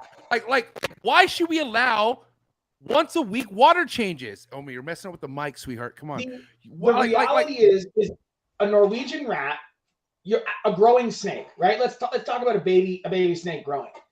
A Norwegian rat, you're feeding it pups, right? You feed your baby snake, you're feeding it Norwegian rat pups. Those pups are just like literally milk bags. They just all they're doing is sitting there eating, and they're still on milk. Milk bags. A small rat is only off of milk for like up to a week. By the time we're looking at a 70-gram rat, that is still a developing rat. It is not a developed rat.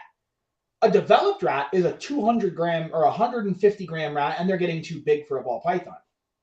The ASF is at 60 grams is an adult developed rodent, full calcium in the bones, full skeletal structure, full muscle development, all of those type of things. And I think the way I compare it is the rat is like eating and it's not quite as extreme. Everyone's worked up about weights. Everyone's like, oh yeah, but I can get a rat at 80 grams and my ASFs are 60 grams. And I make the same comparison. Like, I can eat 3 pounds of Big Mac versus 1 pound of lean chicken breast. Which one was better for me, right? Which one had better nutritional value for me? And I think it's the same application with. But there's several other benefits too, like the other benefit. I mean, they breed like crazy. That was the number one reason why I started ASFs, and I want to touch on this because I saw a few comments go through your screen about people talking about how expensive rats are getting, and I know we all know that the prices are skyrocketing everywhere, and if you have a lot of mouths to feed, it can be really hard on some people to afford to spend thousands of dollars a month on rodents. So that was one of the things that I really liked about ASFs. If you're in a position where your rodent bills are starting to get really expensive, and you don't live in a farm or outside of the city or somewhere where you can sit, because let me tell you, I have right now I'm getting about 100 smalls or 125 smalls a week from my friend who doesn't want to be mentioned because he doesn't want to become a supplier.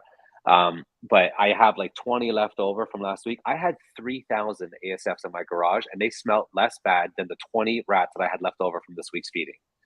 So if you're going to breed rats, you need to be away from people in a proper space. ASFs is different. So if you're in a position where you want to cut costs and you want to stop spending $1,000 a week on rodents, but you only have a garage, you have neighbors, guess what? ASFs can get you out of that problem because they are so less stinky compared to a rat. Dude, I fucking miss my ASFs. They smell so great compared to a fucking rat. Dude, it takes 150 ASFs. Okay, and I'm not one adult rat. I'm not telling anybody out there to go past a week on your fucking ASF chores. No, keep that shit at least once a week. But if it happens, like let's say life happens and you're on day 8 or 9, you're okay. I've actually, not happy to say this, but there's been times where I went 2 weeks without changing my ASF bedding, and it really was nothing compared to what it would be 1 week with the rat.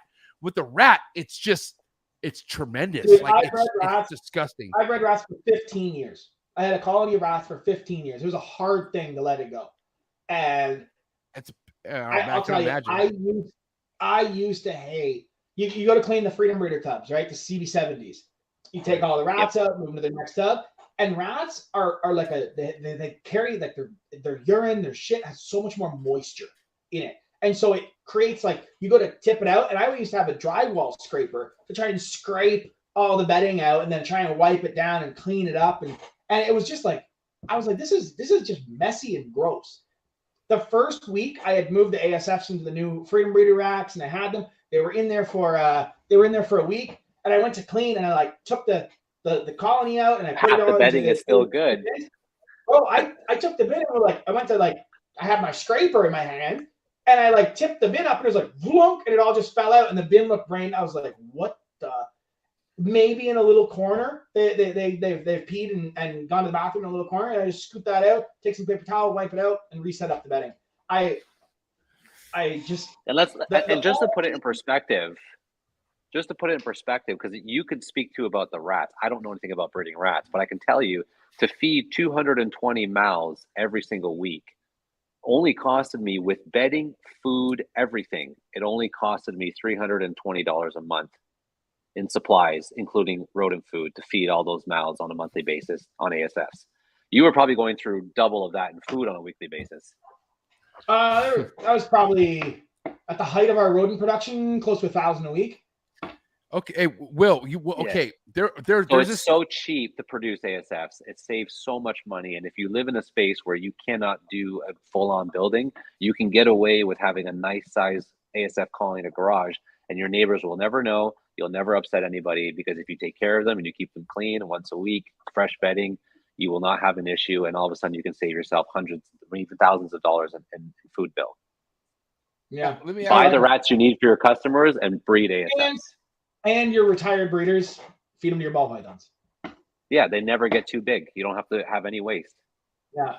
No, they are a very good food source. But here's another thing that people don't talk about. Maybe not, but I honestly, there is a wide open market for someone to do ASFs on a large scale. Like, think about, like, if you could produce 5,000 ASFs a month, 6,000 ASFs a month. Man, you'd be sold out every single week. Like, every single week, you couldn't make enough of them. So Ryan Hollander made a comment saying that he doesn't think ASFs will breed well if you change the bedding every week. Wait, listen. I have to save myself right now because I did something by accident. I swear to God. You blocked it? No. I just put Mother Teresa on timeout. I did not mean to do that. I tried because I'm trying to. It says for 5 minutes. Okay, Mother Teresa, Hank, come back. In 5 minutes. I was trying to make her a moderator. No, dude, she's gonna fucking drill me for this. I'm dead. Yeah, it took me a long time to admit it, even just to myself. I had bred ASFs. You're noticing a difference on the ASF. Yeah, you're noticing a difference. Okay, I'll tell you. So, the five, my top 5 males this year, I fed them ASFs right from the hop, right from the start, right to the finish, right to even currently. Those 5 males are now 18 months old, and they are by far some of the best breeders I've ever had. They are, they're going in, they're locking for 24 hours. They come out. I pair up on Mondays. I pull them out on Wednesdays, whether I get a lock or not. A lot of these guys, I'm pulling them out Tuesday afternoon because they're already locked and separated. I pull them out. I go to grab some ASFs, pop an ASF in. It's like instant eat. And then they chill until the next Monday, and I pair them up again. And they have been this group of males. Now, this is a very small sample size. I'm not saying, guys, that this is strictly related to ASFs. But that specific group of males has been the most consistent breeders I've ever had. Ever in 15 years. Those 5 males have gone in this season, and it's just been like, that's how ball pythons are supposed to breed. Like, and how much time are you saving now in terms of your cleaning schedule? I mean, you must be saving hours and hours of cleaning time by taking care of ASFs and not rats. Jordan's loving this. Oh yeah, I'm producing probably the equivalent amount, maybe not quite yet.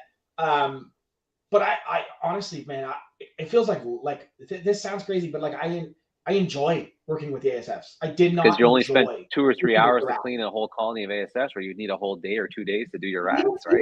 And they smell good. They're just not they're not messy. It's not gross. I don't get flooded bins. I don't have, I just not having the stuff I really disliked about rats. ASFs don't have. And the other thing too, which if a male in a colony dies, feed the colony out and start it. Yeah, you got to start a new colony. They're very simple that way. So, but the other big positive to the ASFs, which I've learned too, is because now that I'm back on rats, you notice a difference in your maintenance aspect of your snakes too. So one thing I notice is when my snakes eat rats and consistently for multiple weeks, like it's like messy, hard poops, but there's a lot of moisture in the poop. Their urates are like cement. They smear it everywhere. It takes me twice as long to clean a snake rack that eats rats than it does for the ones that eat ASFs. Because when they eat ASFs, these tiny little poops in the corner, the urates are soft, nothing sticks to the bin. It's a quick wipe down. It's like a mouse. Like they shit like a mouse. Like they're really tiny poos. Like mice, like mice are easier than rats, but mice could be. No, I'm talking about the snakes right now. I'm not talking about the ASFs. Oh, sorry, I'm talking the maintenance of cleaning a collection of snakes. Okay. I'm sorry. So you're saying that what comes out of the fucking snake is even cleaner and less so different, man. Have you noticed that, Will? I didn't really like pay any attention to that until he had mentioned it, and you told me that maybe a month ago.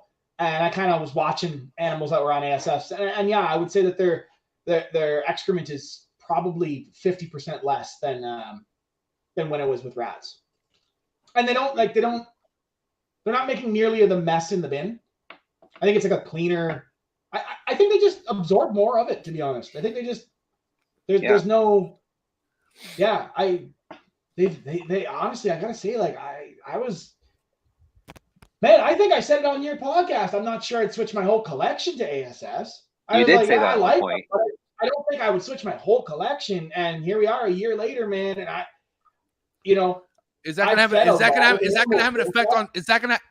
effect on sales at some point? You feel like? No. All the animals I sell on fed rats. My whole racks, my collection, and customers that say like, hey, I have ASFs, keep feeding at ASF, no problem. But I have a great buddy close by. He's making 3,000 rats a week. Drops off a bin of rats for my hatchling room, and I don't have to breed the friggin' things.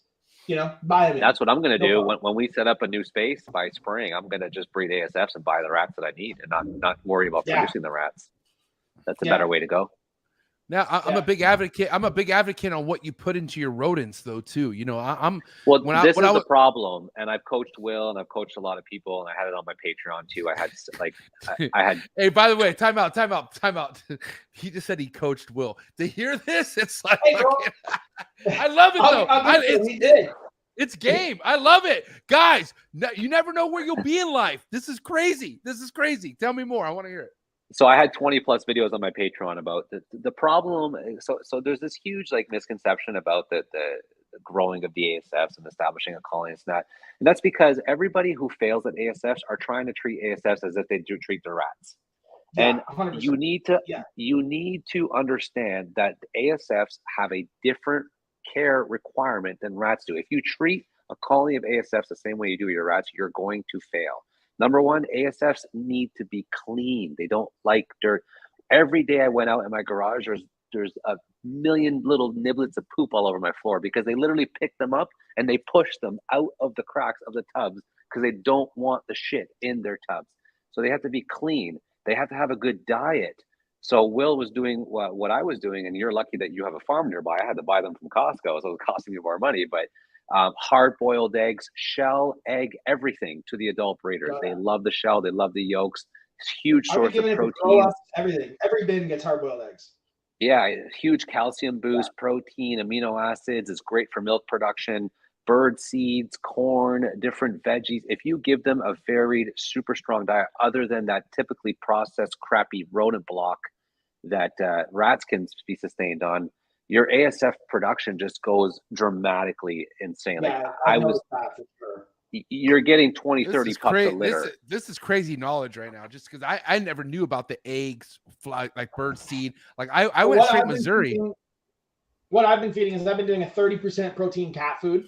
A 30% protein cat food. I bought a racing pigeon seed mix, which is like peas, barley, oats, wheat, corn, all sorts of that shit. Sick. And then hard boiled egg per bin every single week. Grow out bins. I'll put 5 of them in there.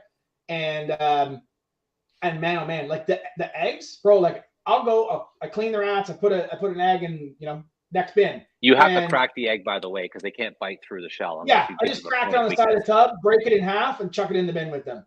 And by the time I'm done cleaning, bin 1's egg's already gone. If I put in eggs on Monday, Tuesday morning, there's not a single drop of egg in any bin. They're gone. And man, I'll tell you, they've just been people tell me oh, they grow so slow and this and that. And I've been the grow up process takes a while. It's slow. That's the But only when you make time tens of thousands of them, you don't care anymore Right. because you always have bins across a whole wall full of them. Right. That's exactly it. I mean, I'm producing right now.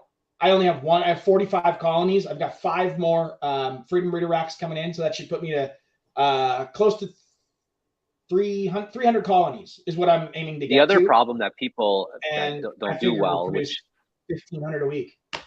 but the other problem too, and you could probably attest to this too, is the guys who breed rats who try to treat the ASFs as rats, that's why they're not successful. Another thing that they don't realize is Still fail. somebody told me that a rat mom can last upwards of 2 years and maintain strong litters. Is that true? Like what's the lifespan of a good female I would say rat? that. I generally went 12 months. 12 months. I would, cycle I would go a little over a year. So my ASF colony, from the first litter, I gave them 4 to 5 months tops. We're talking after 6-7 months, Wow. colony has moved on because the younger the females, the bigger the litters, but they only have big litters for a short period. You're not going to get a year of big litters out of an ASF. You're going to get, so your first litter is going to be 8 to 10 or maybe 6. She's probably going to eat most of them because it's her first litter, which is normal. That's okay. And then the next litter comes, it moves up to 12 or 14 with a good diet. She keeps them, she raises them. And then your third litter, now you're pushing 20 plus. You've only got another maybe 3, maybe 4 litters left out of that girl to sustain 20 plus pups. And then it's a quick decrease. So the problem is 35. 35. She looked like a tennis ball before she had them. And I counted all the individual pinks. And there's 35 pinks in one ASF. I was like, so a rat guy's mentality is, I'm going to keep my adult female on the shelf for 2 years or a year or whatever. But an ASF person who is an expert on breeding ASFs is going to remember each bin in each colony and rotate out these colonies every 6 months or less to keep the girls young. And that's another big difference that people don't realize when you're breeding ASFs. Yeah. You have to treat them as if they're their own species, and you cannot breed them and feed them the way you do with a rat. Same thing like boas and ball pythons, right? Boas, they're not exceptionally hard to produce, but you can't treat them like a ball python. You have to give the species what it needs to produce. And if you treat a ball python like a boa, you're not gonna get great production. If you treat a ball python like or you treat a boa like a ball python, you're not gonna get great production. You have to treat them individually differently. And it's the same thing with ASFs. ASFs are not hard to breed. You just have to alter your care requirements to make them breed. Keep them happy, and they're going to go like crazy. Yeah. Yeah. Oh, MJ, your mic is muted. Hi, I'm back. But what I was saying is there are some things when it comes to breeding reptiles that are similar. One thing that's not similar per species, for the most part, is how often, how frequent you feed it. There are just certain things that you have to adjust to. And it's funny that you mentioned that, Will, because rats are rats, mice are mice, ASFs are ASFs. You have to adjust to what you're working with. And I feel like can you guys hear me okay? I feel like I'm glitching. Yep. Okay. No, you're good. One thing I wish I would have known this information when I had my 6 colonies back in the day, because it's funny, bro. Like my colonies didn't grow as quick as they should have. It did seem like they took a while. And I don't know, the longevity of certain things didn't seem like they should have been, because all I fed them was Missouri. And I thought Missouri was the best you could give them. And that's it. But that's for a rat. I think it's a good food, but it's not, you can't, if you're, it's not complete. I feel like if your plan is to throw a bunch of ASFs in a tub and just have some lab lock hanging off the top of it, it's not going to work. No, they're not going to do that well. But imagine a species of rodents that you have to do that much extra for. How much extra is it going to be better for your snake? You got to imagine. Well, that's my thinking too. Like that, like the whole grass, like the whole grass-fed cows and like that. I think that's fucking for reals. I think there's a difference between organic and not organic. I really do. I feel like the ASFs, if you're doing it right, could be the organic meal for your fucking ball python. Like that could be it's funny. We talk about like a lot the lizard guys, right? You look at the lizard guys, and like huge thing for lizard guys is gut loading your insects. But we're not gut loading rats. We're feeding them Missouri. I heard some people asking asking to do that to their, like, I remember my one of my old rodent suppliers was telling me that he had a few customers that wanted gut loaded rats, and I feel like that's not something that the snakes are really absorbing. I mean, are they really absorbing grass and all this other stuff into their system? It would be basically, if I were gonna like gut load rats, I would give them like a higher calcium, higher protein, higher everything diet for the week leading up to feeding.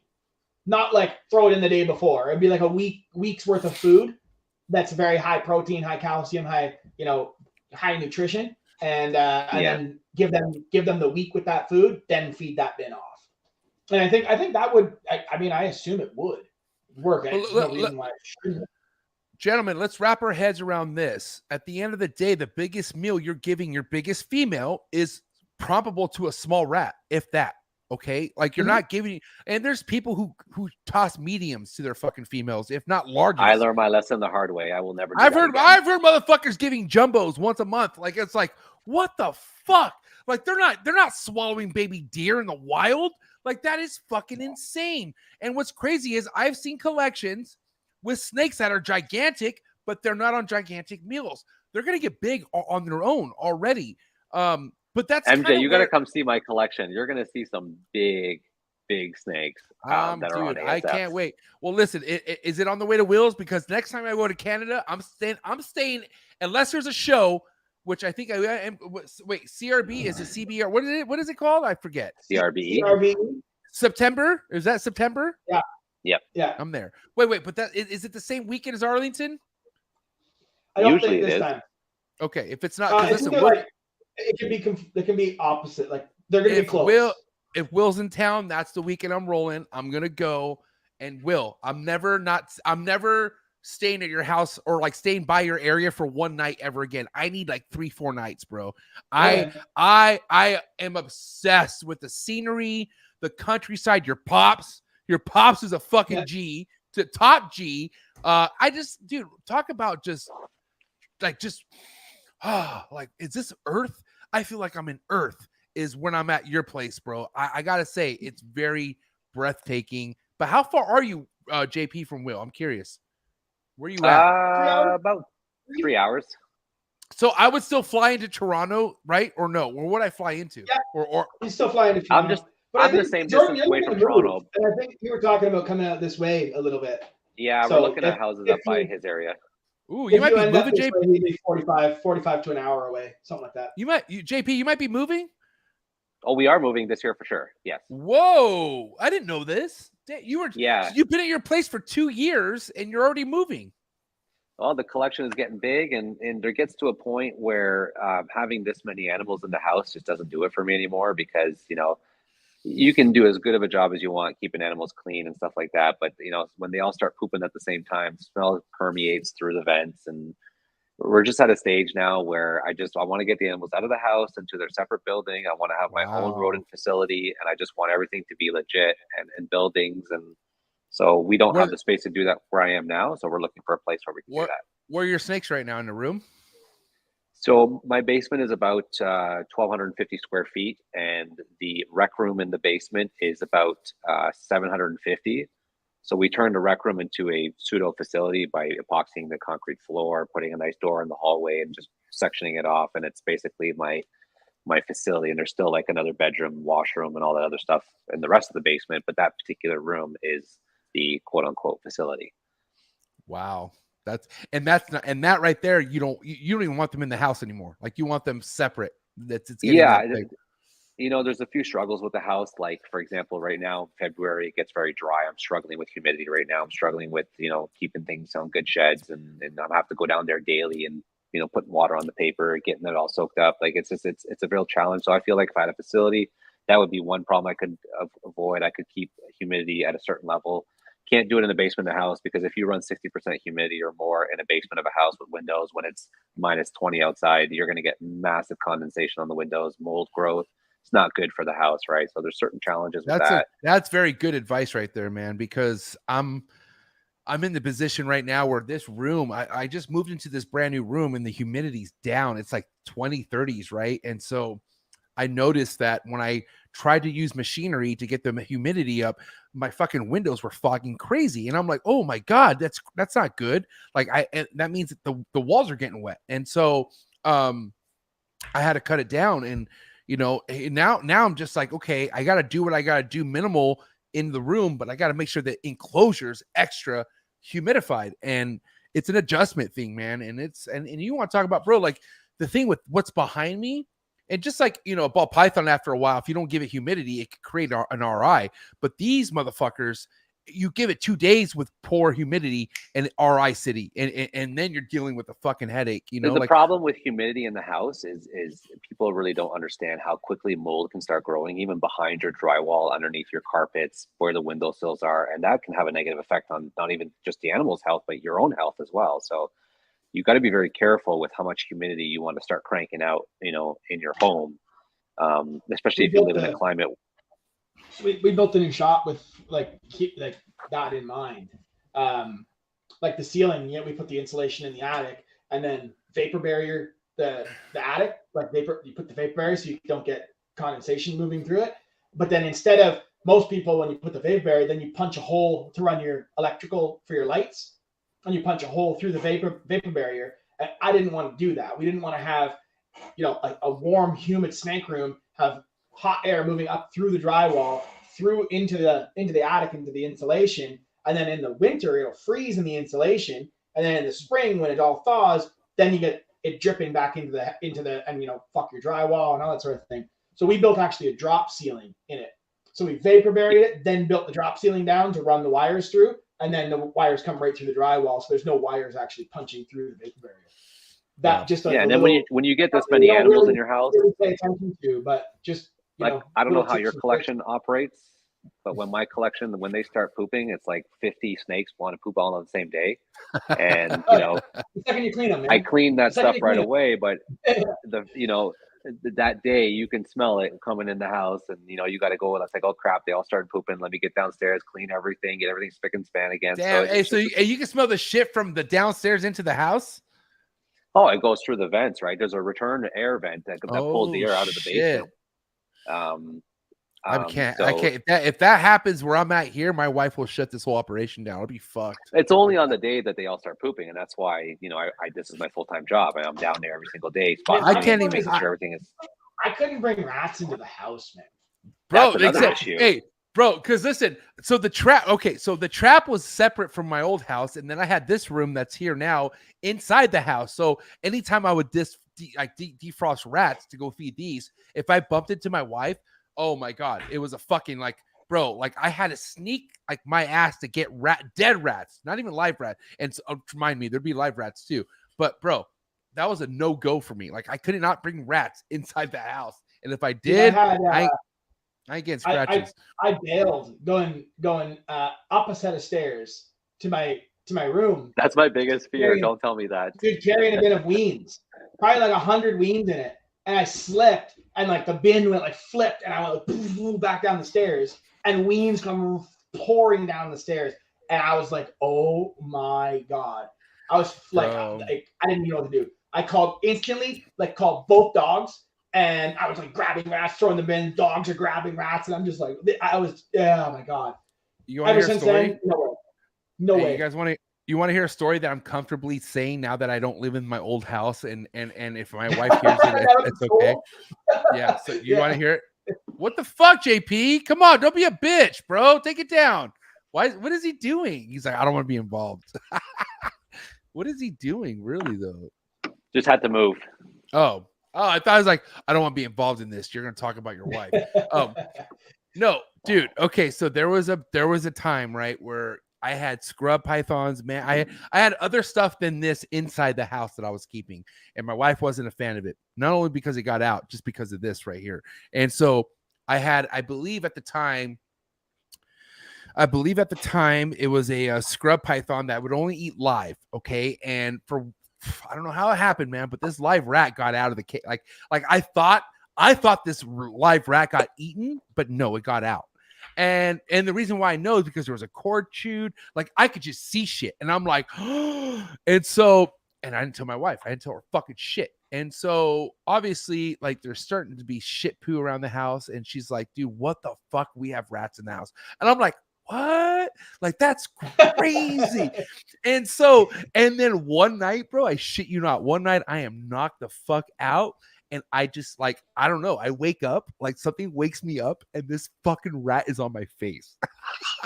Oh my God, man. I wake and I go, what the fuck? And I attempt to snag it, but I fucking swat it and it just goes flying across. And I think this is a dream, but no, this really happened. I swat it, and and here's the thing about a rat. Okay, once it knows it's loose, once a rat knows it has been on its own for a little bit,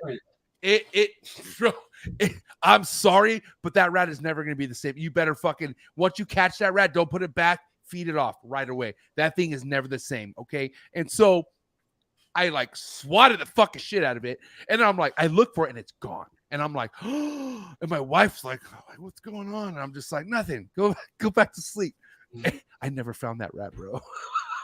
Yeah, man. You can't do that with ASFs because ASFs I'm sorry, babe. I are think destructive. There was a really bad smell at one point after that. And I think that's what happened to the rat. That's why I was like, well, just let it go. You know what I mean? Not proud of my moments. You know what I mean? But that is a true story. Anyways, how do you guys feel? I'm good, man. I'm good. Okay. Yeah, I think you were saying ASFs will chew if they get out. That's for sure. Yeah. There's a saying within the breeding, the rat. There was a saying within the rat breeding community that if it's a chewer, it needs to go. And I don't know if that's something you ever did you like, is that something you did too, Will? If anything, I was big on food wasters. So if I just put a big bin of food and they didn't actually eat it, they're just chewing the food just to chew it and dropping it all into the bin, wasting all the food, feed them out. Like you're not sticking around. Yeah. But I'll tell you that, I mean, I ran the rats with homemade RHACS for 15 years, and I put the ASFs in the Freedom Breeder RHACS, and there's no way they're chewing out of those. No way. No, not at all. I've never had an issue with an ASF chewing or anything like that. Never. No, I did in my old room have some ASFs. Like I was moving a bin around and one hopped out and I couldn't find it. Next day I came into the room. We do need to give a fair warning, though. We do have to give a fair warning because I feel like a bunch of people are going to come in and watch this episode and are going to be like, "Oh my God, JP and Will say ASFs are great. Let's go breed them." And then they're going to go to Home Depot. They're going to buy some 2x4s. They're going to buy the concrete tubs. You cannot keep an ASF in a concrete tub. Don't do it. They will chew out that day and they will be everywhere. You must get a proper tub. Yeah, get your. I used never had that issue. Freedom Breeder tubs, and then build racks around those tubs. Yeah. So what? Okay. I'm curious. That's crazy because I literally had mine in Target Sterilite tubs, and they never chew through. So, what do you have yours in, JP? So I bought the Freedom Breeder rack specifically for the ASFs and the adult colonies. I bought the tubs, the 1075 tubs. And I just built wooden racks around those tubs. Yeah, because I tried them when I first started breeding ASFs. I had put them in the concrete tubs, and let's just say all the seals on my garage doors at the bottom where the concrete is are chewed up. My neighbor's garage door seals are chewed up. He has no idea how it happened, but he made a comment about it, and I didn't say nothing. And I used to run over ASFs in my backyard with the lawnmower. I didn't even know they were there in the grass. Like, trust me, do not use concrete tubs from Home Depot. So I got some. I went to. I don't know if you guys have. You have home hardware down in the States. It's like Home Depot, but like I've never in my life ever. I mean, I would think it's Home Depot. That's what you're thinking. It's like a smaller Home Depot. Anyway, I got some aluminum flashing bent. So I went in and got aluminum flashing. So they bent it on a 90 degree, and I got 12 inches up the wall and 4 inches on the floor. So it makes like an L shape. And I put that all around the base of the building, the new building, the rodent building, just in case something does get out. It's not chewing through drywall and getting into electrical, getting into anything damaging. There's nowhere for it to go. They're not chewing a foot up the wall. So I just put aluminum flashing, and they're not chewing through that. But I have had zero issues with them escaping from Zero issues with them escaping from the Freedom Breeder tubs. Nothing. Yeah. I mean, I understand Freedom Breeder is who they are because, they fucking been around since the 90s and they know what they're doing. There's no question there. Yeah. Right. Shout out to Freedom Breeder, the sponsor. Spend the money, buy the tubs, and there's a lot of people that try to cut costs when they're buying things, but they don't realize how much more money they will spend over time trying to continuously fix something that's not right for the situation. If you just spend the money and buy the Freedom Breeder tubs from the get-go, they will last you for years. It's a one-time expense. You don't have to worry about chew outs, and you'll just be in so much better position long-term financially. I'm a huge proponent. Buy the proper tubs for them, especially if you want to do ASFs. And honestly, I'm in a position where I'm probably going to have to start breeding my own rodents again, and I'm okay with that. But my biggest struggle was because I had home-built RHACS. I had RHACS that no matter how good they were built, there was somehow a way for them to get out. You know what I mean? And I think you're right. It was a lot of that cheap plastic that the cement tub is. Even though it can hold cement, still, like these rats could chew through it, or these ASFs could chew through it. Just put the money. Like, here's the one thing that Will and I've talked about quite a bit is like, you don't have to be coming into the snake game spending thousands of dollars in rats with snakes, but with rats, I feel like that's a priority. I feel like with rats or even ASFs, I mean, you don't want like the nightmares. Or make sure you have a pet cat that lives outside. Right, because if they get out, it's a problem, bro. It's a huge problem. It could be, dude. It could be literally the end of your life type problems. Like my neighbor's garage door seals are chewed. He has no idea how it happened. I told him it was probably some possum or something. Oh my god! And that's because I started them in those concrete tubs. Bro.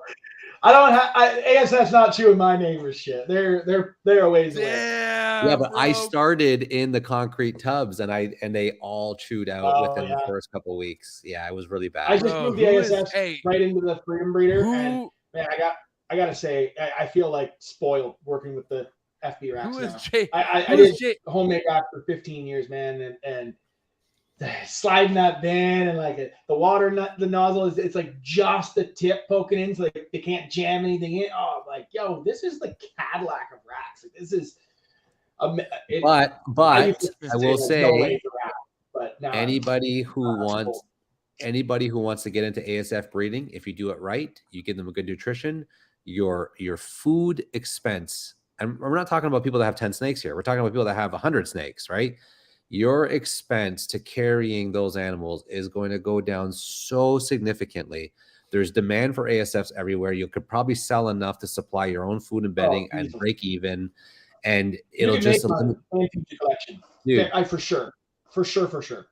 We're not the only ones up here with high rodent prices. I mean, I'm sure there's a lot of people across the continental United States that are suffering from high rodent prices. So if you live in a space and you have neighbors and you don't live on a farm and you can't move, ASFs are a great thing, because if you do it right, you can do it in a garage. You're not going to disturb anybody. Nobody will know. You'll have supply for yourself. It'll cost you peanuts to sustain it, and that won't hamper your growth, because one of the biggest things that prevents people from growing in the industry is the rodents, because the more snakes you get, the more expensive and the more money you need to generate. Everything is relied on the rodents. You can't do shit without the rodents. Without the rodents, there's no production. So, and another thing is like when I was talking to Justin early on about, because I was trying to get advice from him from all his racks, which racks to buy and stuff like that for rats, because I was also thinking about doing rats back then. But anyways, one thing he mentioned to me was that rodents, it's not just the cost saving perspective of breeding your rodents.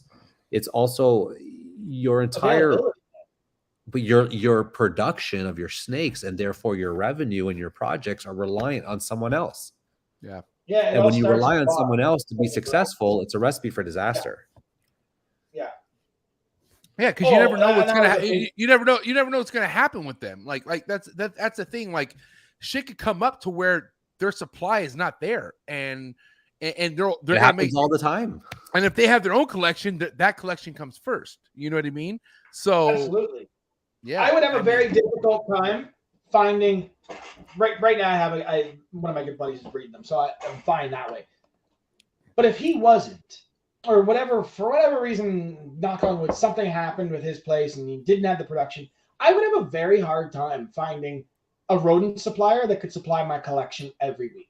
Well, you know what's going on Especially- with me right now, right? If it wasn't, I'm not going to mention his Especially name. when the because- babies are cranked out. Like when I have 100 clutches on the ground and my current collection to feed, man, it's a lot of rats. Like a lot. I can't even get rats. The only reason why I can get rats right now is because a good friend of mine who you know, who doesn't want to be mentioned because he doesn't want to turn into, you know, a supplier for everybody. But yeah, fair. I don't blame him. Yeah. But if it wasn't for him, I'd be screwed right now because I can't get rats anywhere else because everybody that's breeding them is either A, too expensive, or B, they don't have the supply, right? Yeah. Supply is good, man. And I can't rely on someone to have, you know, for me, like not feeding is not an option. Like I can't go into a rodent supplier and be like, hey man, I need 500 smalls. Like, I can only give you 200. It's like, no, like I need 5, you know, I need them. Well, and put it this way. I had 2 racks in my garage. And if anybody has a standard size garage, you know, this is going to be a small corner in your garage. I had 2 racks, 64 tubs, but half of them were always being switched out with new breeders. So I would say maybe 50 tubs were productive in terms of producing. And we're just talking 2 small racks, 4 bins per shelf. I mean, they're not very large, and 1 grow up rack beside them. I was pulling over 200 on average a week from 50 tubs. How many rat tubs would you need to get that kind of, you know, pull? And then with the rats, you have to do this whole maternity thing. You need all the extra wall space for the thing that the big one, the time savings with the ASFs is you can just, they have the babies and you just leave them all together. You don't have to like sort. That was the big time saver. It was like me. It's like I have to take the rats, put all the pregnants in a bin. Once I'm done cleaning, separate weans from their mums, move those girls over into new breed tubs, and then set the pregnant girls all up in the birthing tubs. And that was just the ASFs. It's like, oh, you had 30 babies, and it's just like, okay, into a new bin. Once you're ready to wean, boom, boom, boom, boom, boom, into a wean bin, and they grow up in that. Yeah, and I know it's hard. I know it's hard to compute because if you don't see it, it's hard to think about it. But instead of trying to explain to people how many I'm pulling and how many mouths I'm feeding, here's a simple way to explain it. Between all the ASFs that were in my grow out rack and between all the breeders I had over 3,000 ASFs in my garage. 3,000. 10 bags of food lasted me a month, and I would use 5 bales of bedding on a weekly basis. Each bale was at the last year was like $6-7 a bale. $6, yeah. Sure. So about 320. When you come up this summer, I'll show you the ASF colony. And so think about it. 3,000 ASFs I could sustain on $350 less. I guarantee you there's a bunch of people in the chat right now that are spending more than $350 a month feeding half of the snakes that I'm feeding. Oh right? My God. I was spending a lot of money on rats, bro. I was spending fucking a shit. Even on my own, even when I was producing rats, I was spending money. Like I still needed to fork out shit. So you don't have to do it in the garage. If you have a little shed in the backyard, a little tool shed, throw a couple of racks in there and you know, have a nice little ASF colony and you're saving tons. But guys, we have to remember too, in the United States, a lot of places it's illegal. Like I thought it was only 2 states, California and Georgia. I don't know. I heard it was more than that. I mean, I could be wrong. I mean, maybe it's because it's California and I live there and I'm here. And you can call it field mice all you want, but I mean, I don't know. Like, there's some people who rather not take that risk. You know, I gotta tell you, it's definitely a lot more than. I get that. If the rodent is the food item is illegal for you to own, then don't do it. Or feed frozen ASFs if you can find a supplier. Yeah, it's definitely the truth. Now I got to ask you guys this. There's a lot of talk coming into this year about sales not being the same. Some people not getting any as far as what they expected. A recession, all the above. Jordan, first and foremost, since you're the kind of newest into this type of situation, have you felt any of that?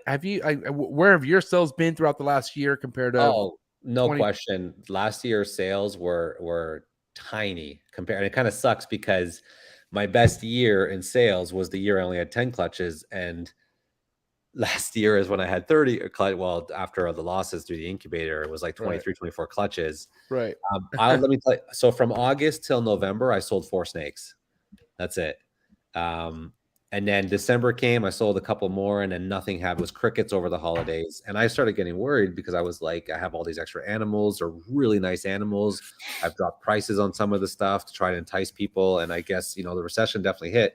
Yeah. But then, the new year rolled around and I've sold probably 13, 14 snakes just in the last couple of weeks alone. And it's been solid. So I feel like we were used to, during COVID, just putting out a snake and setting whatever price we wanted, and it would be gone by the next day. Off tops. I think we just have to adjust to the fact that, let's dial it back a little bit in terms of the expectation. And if a snake sits for six months, but it's a good animal, it's a good project.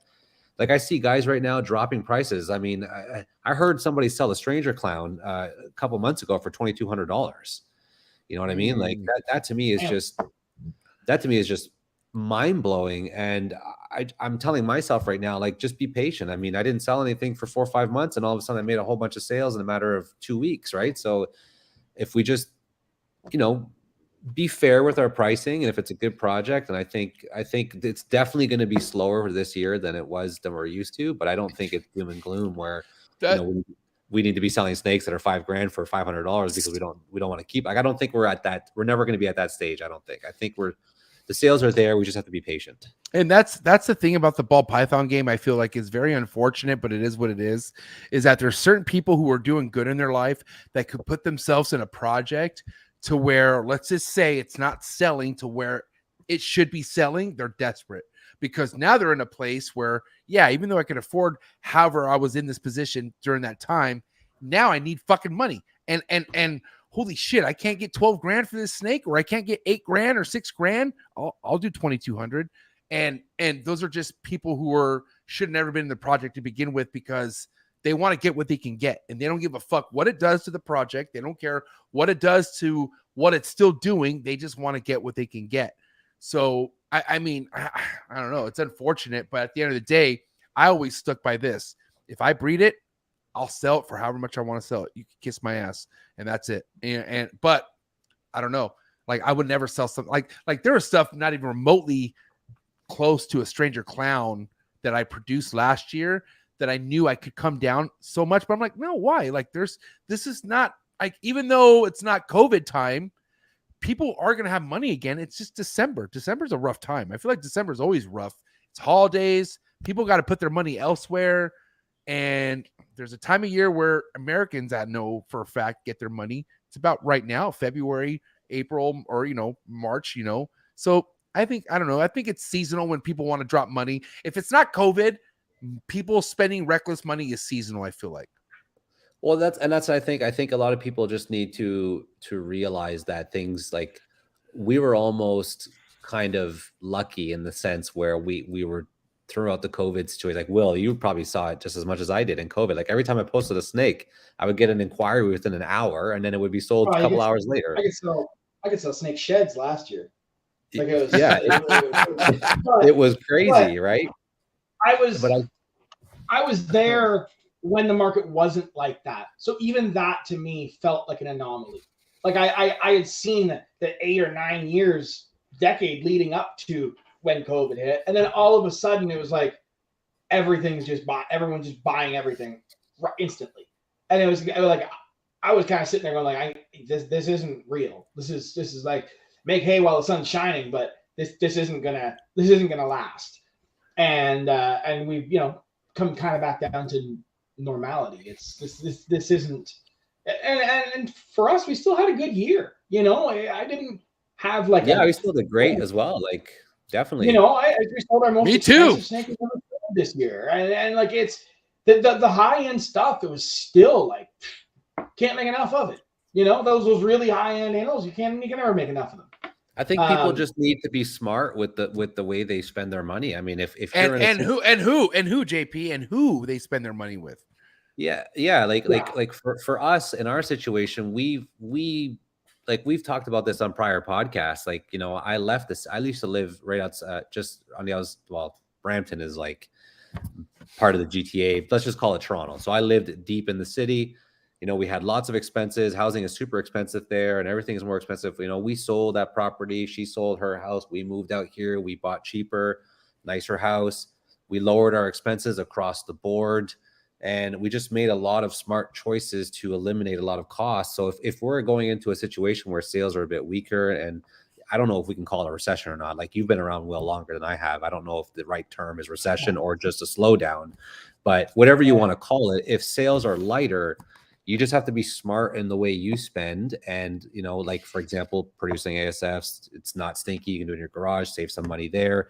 Maybe go out to dinners less. Don't buy as many snakes, you know, just adjust the way you conduct business with yourself and you'll be fine. And that's why I'm not rushing to sell snakes at a deep discount. I'm not asking high dollars either. Like, I'm somewhere in the middle, but you know, we're in a good position where I always look back to 2008, getting into this, and 2008, right in the middle of me buying, basically the U.S. housing bubble popped. Oh, it's probably worse back then.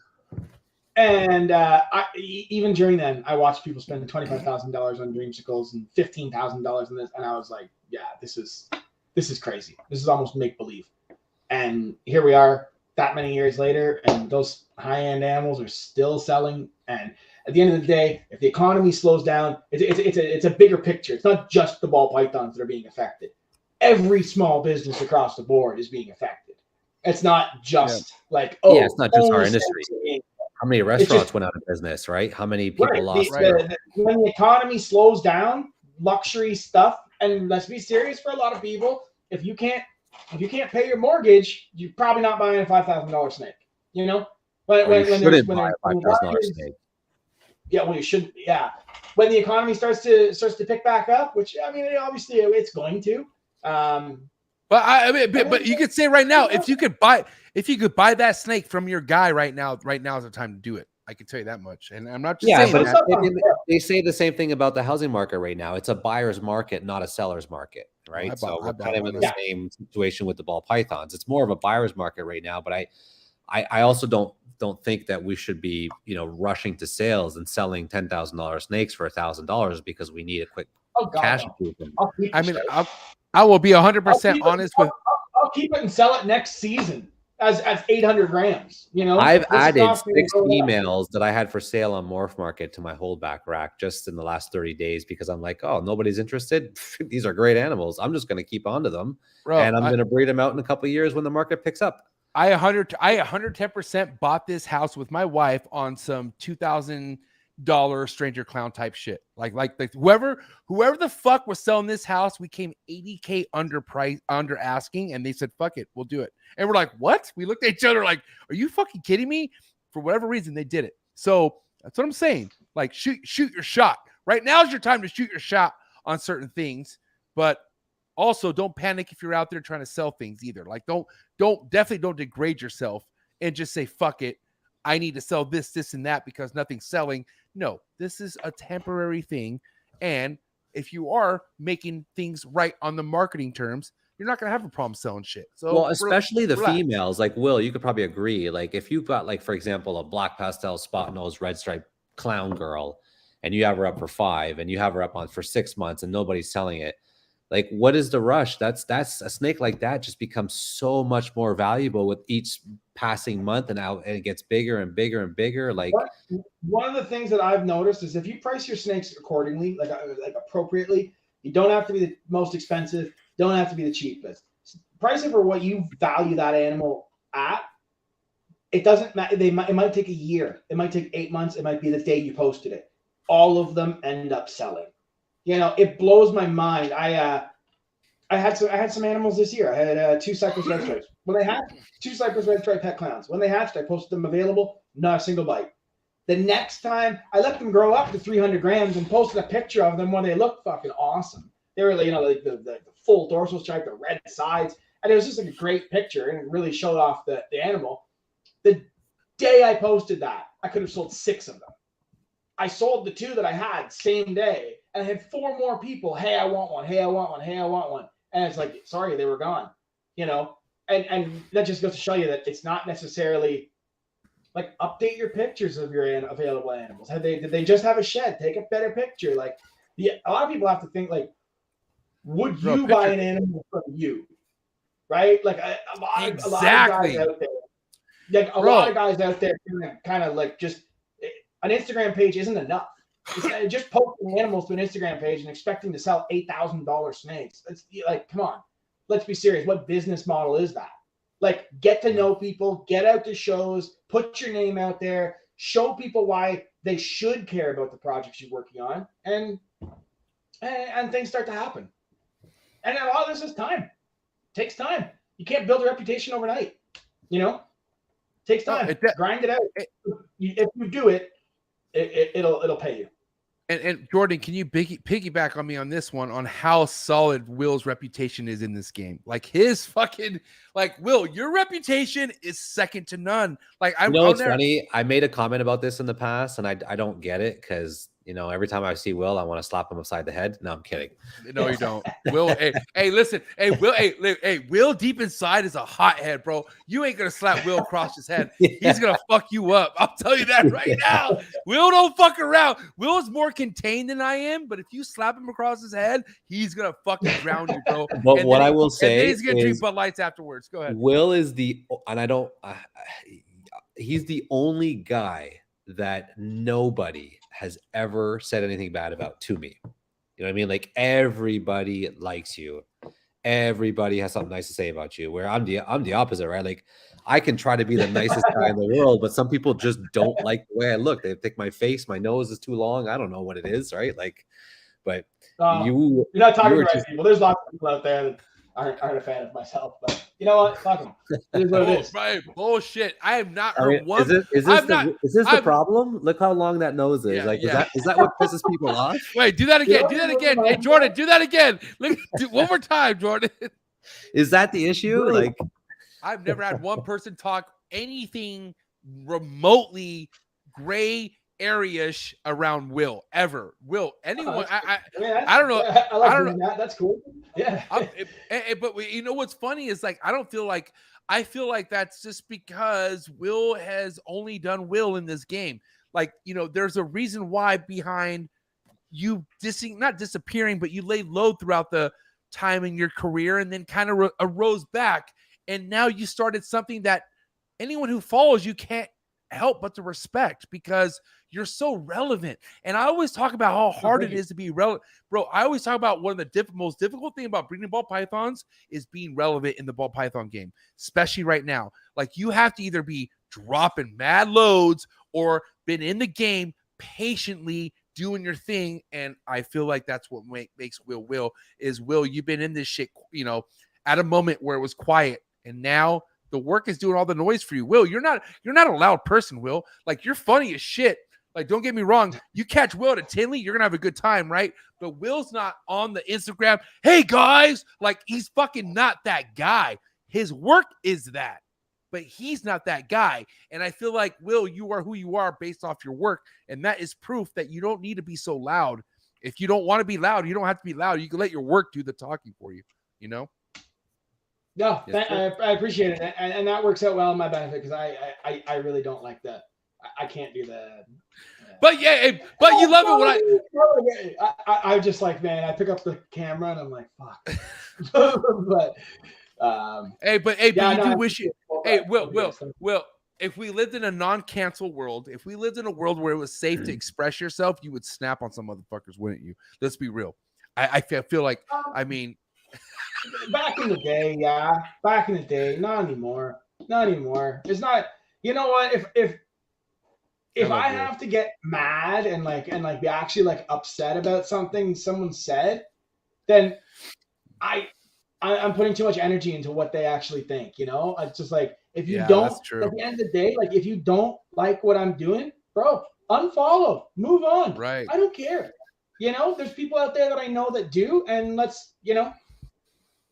I don't know. It's I think what you're saying, Will, is like I think what you're saying, Will, is like you have too much going on. Like, you have so much going on for you to take energy out your day to care about what this person thinks or has to say about you when you don't believe it. What's there to even fucking, and even you too, Jordan. Like, I mean, at some point in time, you know, there was people who were rocking with you. Like, even though there was that time where you were being thrown under some sort of fucked up bus and lies you had people who were like, nah, I know Jordan and he's not like that. And you felt like you had that to side with, right?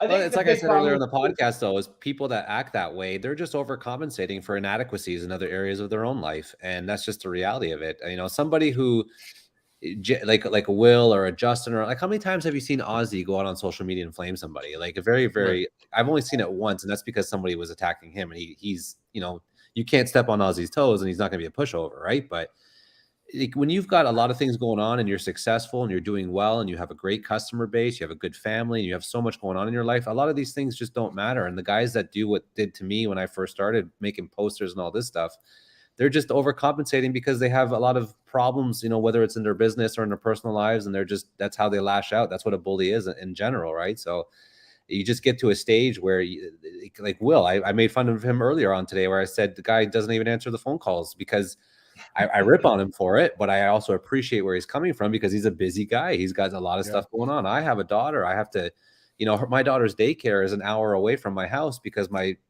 partner works an hour away from home. So 2 days a week, I have to drive an hour to pick her up, just to pick her up from daycare one way, 1 hour, right? So I don't have the time to sit back and give attention to people that honestly, they seem to have more time than they need to do all that stuff. That's why that's why I say get a project. There's people out there who need to get a fucking project. It's either Or get a hobby, right? or it's a project, hobby, like do it yourself. Go do something. If you're that active in a fucking comment section, and these people are like, their community of this comment section type shit, like they feel like this is their livelihood, is to go and contribute to something in a comment section. Where what are you doing on your day-to-day basis?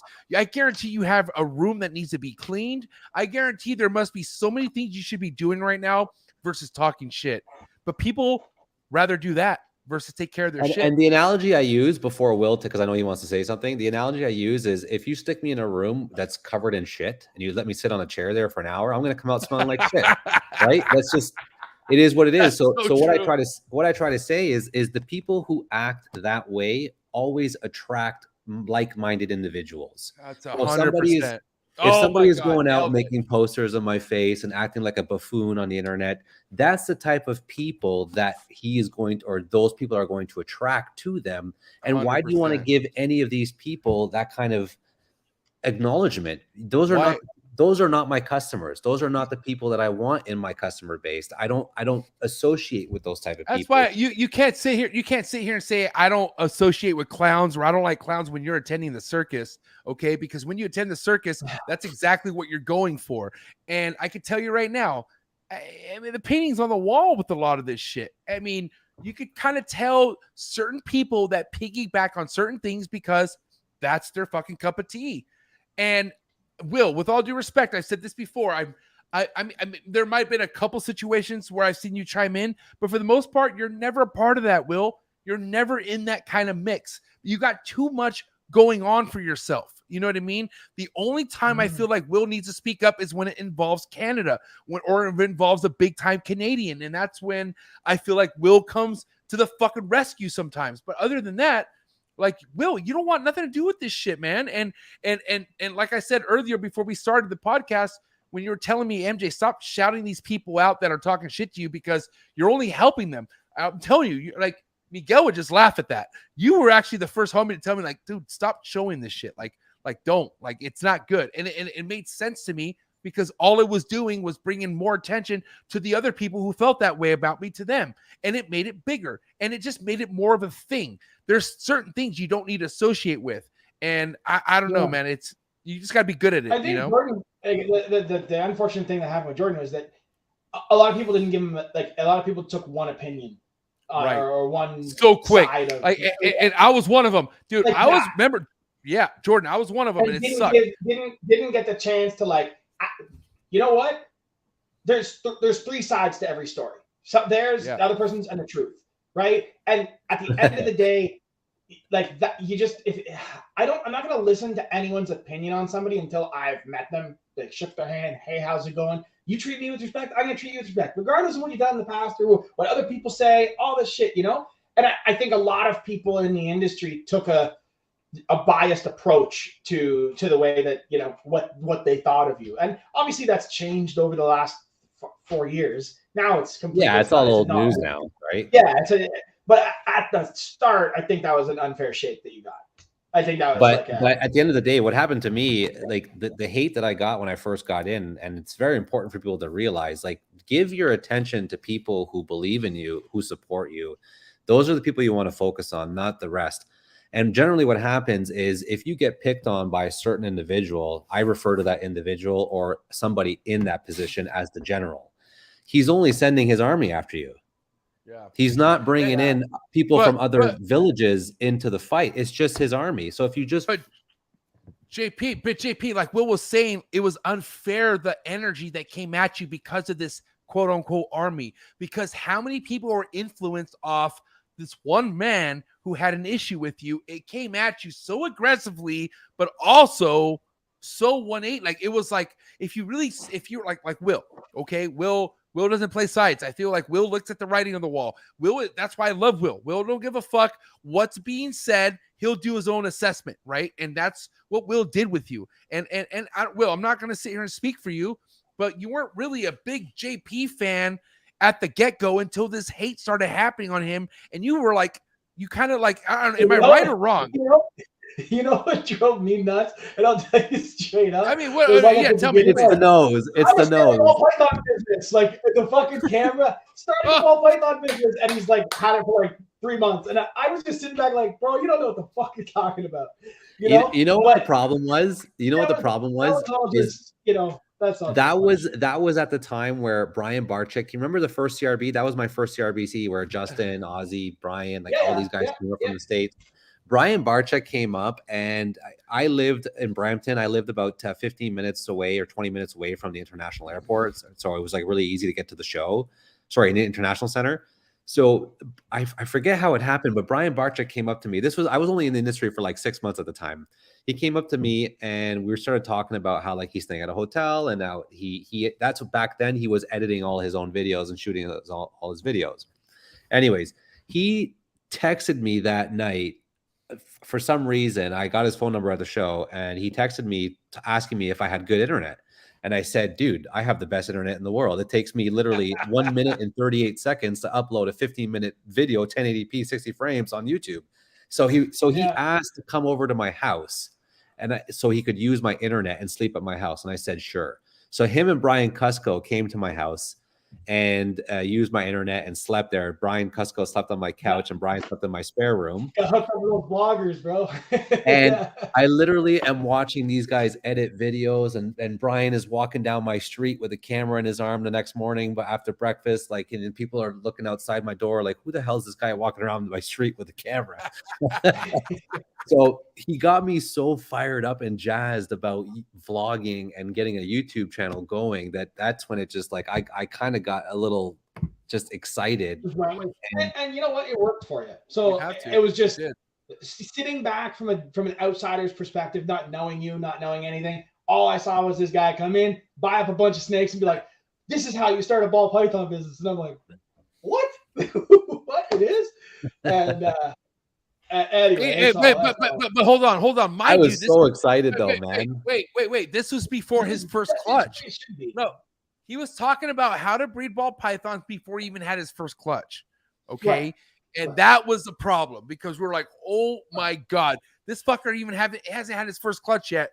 But but like Will said, it worked out for you. Hey, it really did. It really did. I get the excitement. I get it. It's good that you're excited to do this. You know, but he had the good kind of excitement because it wasn't like me excitement. He's like my business excitement. He was being groomed by some of the best in the game, and he knew he could make it happen. And he proved himself.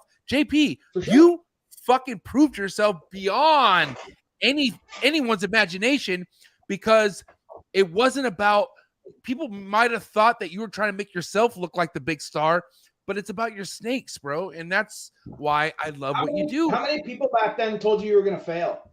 Oh, I Probably bet tons, man. How about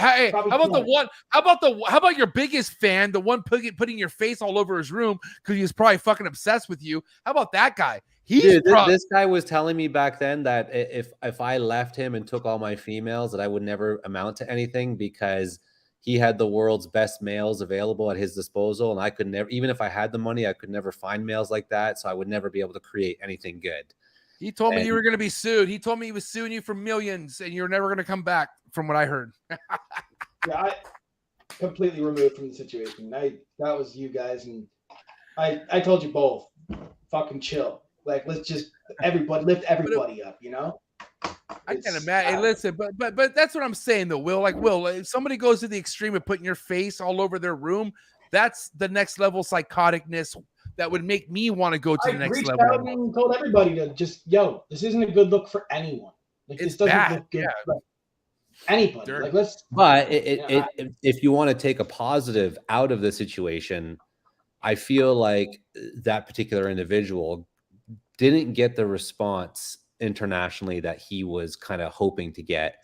And I feel like it maybe humbled him a little bit. Oh, for sure. To the point where we're not really seeing that kind of, not just from him, but from other people. We're not seeing that level of attack as bad as it used to be, because I feel like people are now, like there's going to be disagreements within the people all over the place within the industry. Not everybody's going to be liked by everybody. That's just a fact of life. That's life. Exactly. We need to, as a community, try to portray the community in a positive light to the outsiders, because people think that we're just a bunch of freaks with snakes in our basements, right? We're trying to change that mentality and create new customers, like, how many people have you sold, Will, that are like families with kids that are buying their first snakes, trying to set up a breeding project? Wow. I've had the fortunate experience of, I've had one experience last year of this young family with a young kid wanting to set up a breeding project. And it's really inspiring. And I feel like we really have to work together to inspire more people to do that. So that way, when, your neighbors find out that you have 10,000 rats on your property and 1,000 snakes in your basement, that you don't look like a freaking crazy person. Right. And I feel like we just have to work together to really change that. And acting out like that is not the way to do it. It's not the way to portray the industry. And the way I operate is, I've had disagreements with people. I mean, Will, you are aware of a particular disagreement I've had with an individual as of recently. Have you seen me post anything about it anywhere? No, because that is my personal issue with someone. It is, I will never air out dirty laundry of someone else's publicly, and nor should anybody else do that. If you have a problem with somebody, you deal with it with the individual directly, like me and that person did. You deal with it, you keep it off the internet, and you keep everything bad out of the bad light, and you just keep positive and just deal with your problems personally with the people that you dislike. There's no reason to be making videos and doing posts and all this crap. It all reflects as embarrassment, like Will says. At the end of the day, it's like, wow, these are grown-ass men. Like, these are grown men who aren't talking about the animals. Like, they're talking about themselves. And that's, hello, like, we're not in a boys club. We're in a fucking reptile club. We're in a goddamn club where it's about the animals. So why are we attacking ourselves? You know what I mean? At the end of the day, makes no sense at all. And when you're attacking other people and you're not relating shit to the animals, right? And understand that I just feel like you're definitely way off track. You don't got enough going on in your life, and you need to revert back to what makes sense. And I've even been there. I've even been off the rails. I could easily admit I've been off the rails talking about shit that doesn't relate to the animals. And why? Why even go there? It's about the fucking animals. You know what I mean? So people just need to, I don't know, us, or like Will. I want to be more like Will, where people are going to be humans. People are going to want to start drama, but be a spectator in the drama. Don't be a part of the drama. Don't be in that shit, because there ain't nothing good for you there. Ain't nothing good for you with reptile drama, because when it's reptile drama, it's about you, and you're a selfish motherfucker if you want to be in that shit. I'm good. I want nothing to do with that, Will and JP. No, I want nothing to do with that shit, bro, and I'm good.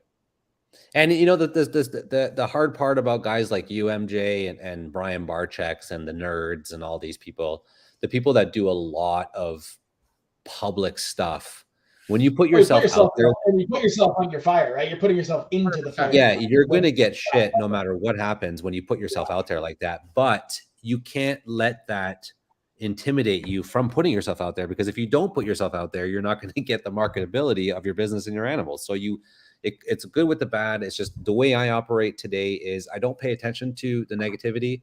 If anybody says something towards me or my family, which thankfully hasn't happened in a couple of years now, but if it did, it would be like an instant block, comments removed, like you're gone, doesn't matter, move on, because you have no bearing on my business or my customers.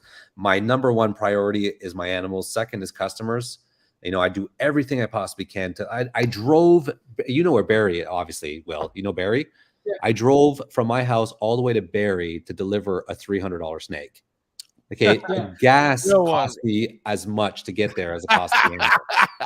But the reason why I did it is because how many of these first timers that buy their first snake that is a cheap snake, how many of those people convert into the breeder mindset and now want to spend money, right? So I treat everybody as if they're going to be my next big customer, and I will go to the ends of the earth for the customers for that. And dealing with bad individuals or bad actors, it ruins your day. It brings your mood down, and that's going to translate into your business, into your quality, into the way you treat your customers, even your family. So it's best just to cut it off, focus on the people that matters in your life and the people that you enjoy being around. Oh, we moved into the country for like a low key, chill lifestyle, and I don't want to get caught up in any drama. There's so much good in this industry. Like, there's so many good people, and so many people that like I want to call and have like, yo, what are you working on this year? What's happening? What's hatching out? How are your sales? Like, I want to hear the good shit, not like, oh, did you hear that this person did that? It's like, don't care. You know, and what else is out there? You know, what made my to get into that, I just try and push away from it and get back to the shit that I care about, the shit that's good. You know. Can I fucking emphasize on what made my time at your place so legendary, Will, was the company. Okay, we had Tristo in the building, your homie Tristo. We had Khalil. Yeah. Okay, we had Khalil. We had Dean, the homie Dean in the building. Like, bro, you're surrounded by some good fucking people, my man. And I feel like that's what it comes down to, bro. Like, some of the best people I could say I know out of Canada are your boys. And dude, dude, you are who you surround yourself with, man. That's all I gotta say. You also got to be careful of guilty by association. People don't put that into perspective either very often. Like, if you publicly hang out, I'll be right back. Like with an individual who is known to be a problem individual, you are sometimes going to be guilty by association. So you also have to be political in how and when and who you interact with. I try not to fall into that, like, oh, they don't want to talk to me because I'm friends with them. It's like, well, I see a side of them that maybe you don't, you know, and yeah, it's tough. It's I just try and, you know, judge everybody on my own, not take anyone's opinion on someone else and incorporate it into a decision that I make on them. I just, you know, if you're a dickhead to me, I'm gonna be like, all right, fuck you, whatever. But you might be someone else might just absolutely adore you, and it's like, okay, cool, we just don't jive, you know, and that's fine. You don't have to get along with everybody, but I'm not. But you're lucky. You don't have the long nose, so you're lucky. yeah. Well, I got no hair, so people see that nose, they just want to punch me. No, I'm joking. But no, the last few years have been great. Last year's sales were great. The customers have been great. I've been very fortunate thus far. Like, I have not had a problem customer yet, which is, you know, I know it's going to happen sooner or later, but as of today, I still have yet to have a bad customer who's given me a hard time. And so I feel like things have been really moving along very smoothly and very easy, and haven't really had much challenge in terms of people yet, but hopefully that continues. And you know, one of the biggest ways to offset any negativity, if you are experiencing negativity, is do what you said. Go to the shows, meet people. You know, you are bound to run into somebody who has a like mind as you do, and you'll go out to dinner, you'll share your experiences, you'll have a good time. I mean, my best experiences to this day, and that was part of the reason why I went through a period of depression last year, was because I haven't gone to any shows recently. Dude, amen. Bro, shows bring me so much light. Okay. And Will is a huge connection to that, because other than my West Coast shows, my very first show outside of California was a show that didn't happen because COVID. And I met you, Will, for the first time at RHACS, and I met Khalil. I met your pops. Like, dude, what a time. But then that, you know, it just brought everything closer. And man, Will, I just love how much you are committed to, like, you're going to be at Arlington next week. Like, Will's going to be at Arlington next week. Okay. Like, what the fuck? He's gone to Pomona's like it's nothing. Like, Will, like, this is kind of what the hobby needs, is to have people like you come to more shows. Like, I'm dead serious. Like, I know you can't go to all of them, but fuck, man, like, it's so important. I love them, man. That heavy hitters And go. I'll be at both Tinleys, both Arlingtons this year. And like I plan on being at all those. You know, for me, I don't go to the snake shows to look at snakes. I go to the snake shows to like see everybody, to meet people. And this is not that's not against anyone who vends. Like, trust me, I if you're like, you know, there's certain tables I can't help but to look at. I'll glance at them. I'm buying shit while I'm there. I still like, I'm being serious. I'm gonna look at snakes, but it's not like I'm going to a snake show. I'm going to see people.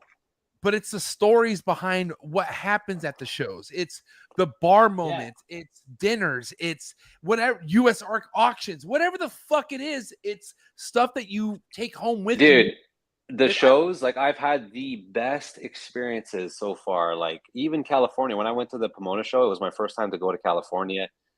Porter's Pythons was so accommodating, great. And then Adam, his buddy Adam and his buddy, they took me out for this steakhouse dinner, and then I got to see the Dana Point coast down by the water, and I went all over the place. It was phenomenal.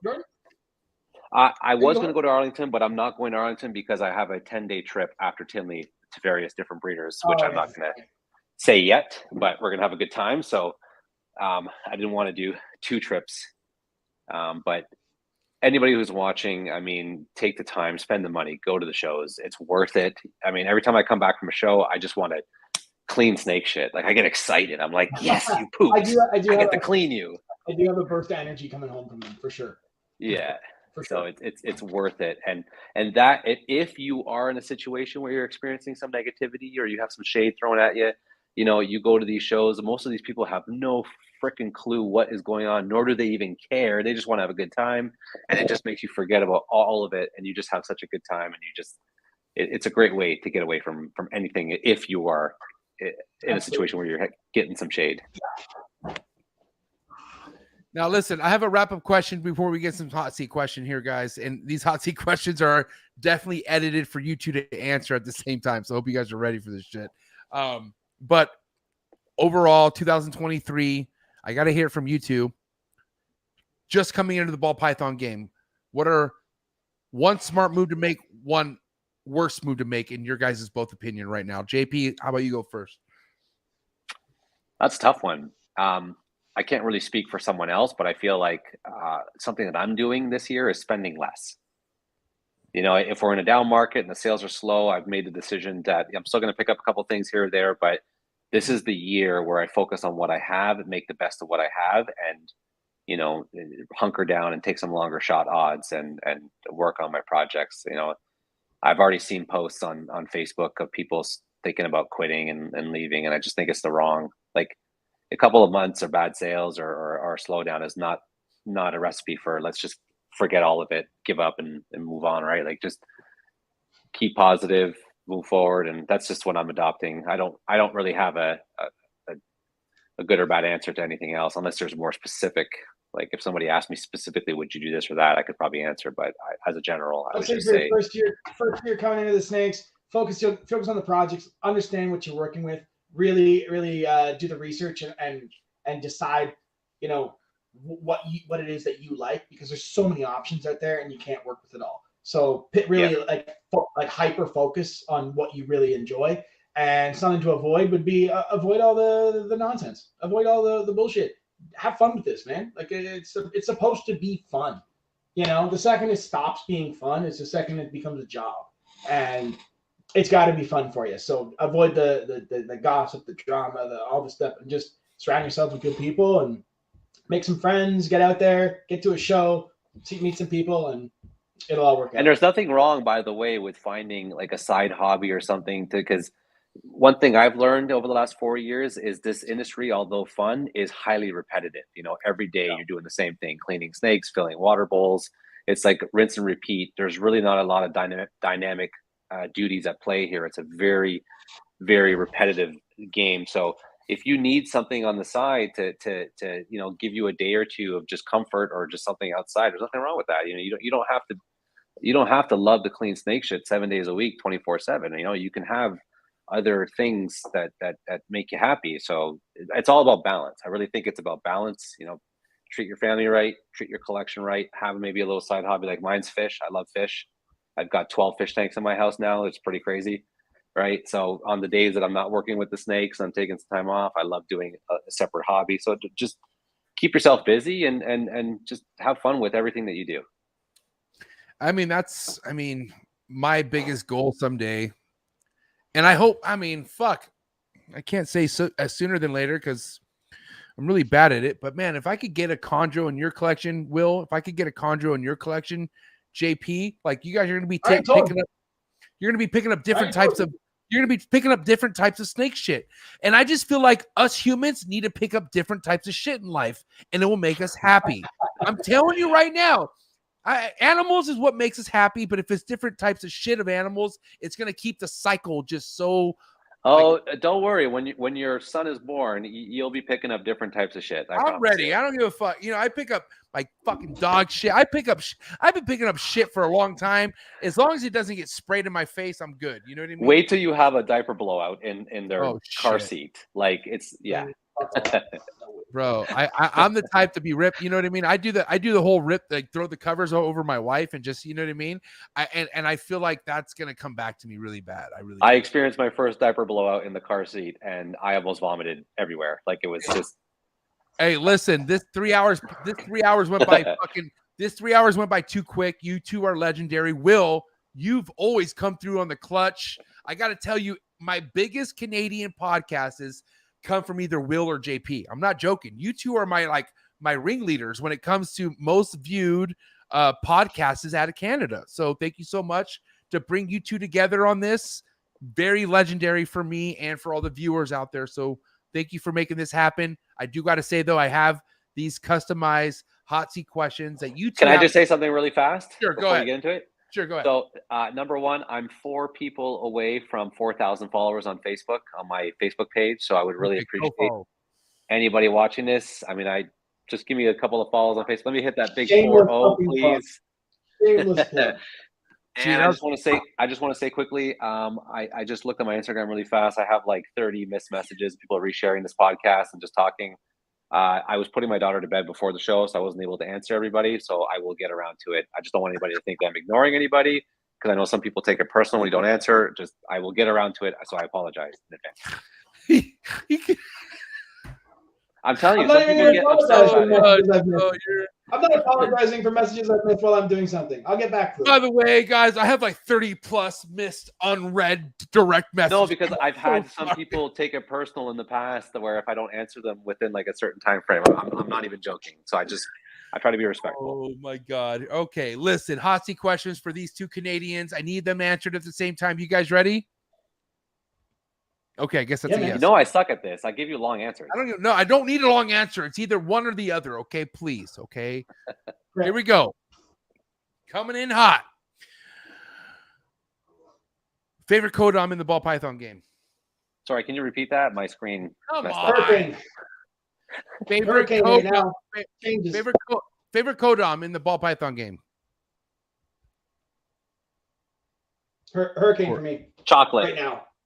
Least favorite codom in the ball python game? Spider. Pinstripe. Least pastel. favorite. Well, actually, I shouldn't say pastel. I like pastel. Spider. Least favorite. Least favorite codom. Yeah, I don't know. Say something. Say something. Come on. Champagne. Okay, I'll say spider too. Okay, he said paste. He said pastel. He didn't say spider. First meal offered to a baby ball python. Hopper ASF. Sorry, what? Are you okay over there, JP? Can you turn me up, please? No, my thing keeps falling out of my ear. Okay. First meal offered to a baby ball python. ASF. Red chondro neo or yellow chondro neo? Red. What the, Neo is a baby, right? Oh my fucking God. I'm just joking. No. I'm just kidding. I take back everything I said. Everything I said. Fucking Jordan, bro. Hey, you are iconic for this. So go ahead. Can I get red or yellow, please? What if we put them together and make a red and yellow? Oh my god. Yellow. Yay, ultrasound within your first 2 years of ball python keeping, or boo ultrasound within your first 2 years of ball python keeping? Nay. Ultrasound. Yay imports or boo imports? Depends what. Well, that could mean me buying from you. That's an import. I'm asking you, yes or no? Yay. Yes.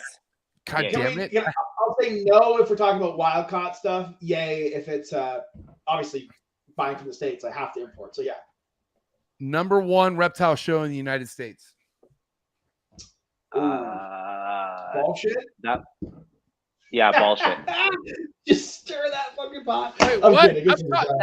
Okay. It's you, dog. There we go. Bro, I said I meant reptile show. I meant nothing about this. Oh. I meant you son of a bitch, bro. Now, you know they're gonna clip the shit out of that now, right? Now they're gonna clip the living shit out of that now. This is gonna be all over the internet. God damn it. That was terrible. Go ahead. Favorite number one reptile show, and I don't mean podcast because we already know who the fuck the coolest reptile podcast Snake is. Bites TV. No, coolest reptile like reptile show. Tinley. Okay, what would be yours, JP? Oh, a show like as in a okay. I thought you meant like a TV show. Fuck these Canadians. Are you? I meant like show, like party. Hello. Oh God, I'm not following. Wow, can you repeat the question? Oh, it's Tinley. Tinley. Now I'm gonna make it really difficult for you guys. Okay, favorite United States ball python breeder. Oh, yeah, that's what you guys get. Favorite. You guys Mark get. Bailey. What'd you say? Mark Bailey. Oh, Mark. Okay, dude, that was tremendous. That was tremendous. What an answer, JP. I'm scared to answer that. I know you are. That's what you get. That's what you get. That's what you honestly get. And don't be scared either. I don't care. Just say I can't say because there's so many good guys. Like, go ahead. Wait till you hear this next one. This next one's gonna fucking kill you. Literally. Favorite ball python breeder from the United States. From the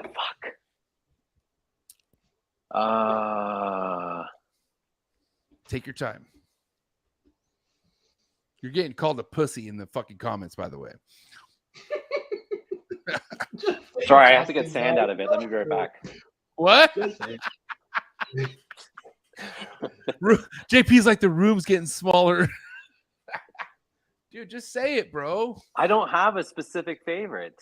Yeah, you do. That's bullshit. Out of all people, JP has a favorite. Who's your favorite, JP? Don't pull a typical JP on this one, bro. I need your answer. I'm gonna say Bob Vu right now. Thank you. That's a good one. The reason why is because this guy was the most generous, most accommodating person I've ever visited, ever spoken to. Like the way he treated me and Scott last year when we went on a trip to his place, it was like I've never seen anything like him and his wife. So generous, so amazing. So he got you in his van, is what you said. Yeah. Okay. All right. Least favorite recessive in the ball python game. Oh, Sunset. Ooh, wow. Well, yikes. That was a hot. I like the answer, but yikes, that was a hot one. I have it, but it's my least favorite. Genetic stripe. No, I'm gonna go with albino. You know what? I'm gonna call it a pied. Okay. Pied's my least favorite. Yeah, I'm not a fan of pied anymore. If we can't talk about that because that's another 3 hours. But yeah, pied. Herbert's shaking right now. Herbert's just terrified. One recessive you're concerned about, and what I mean concerned is like we all have our favorites. Okay, what's one recessive in your project that isn't the favorite? Pied.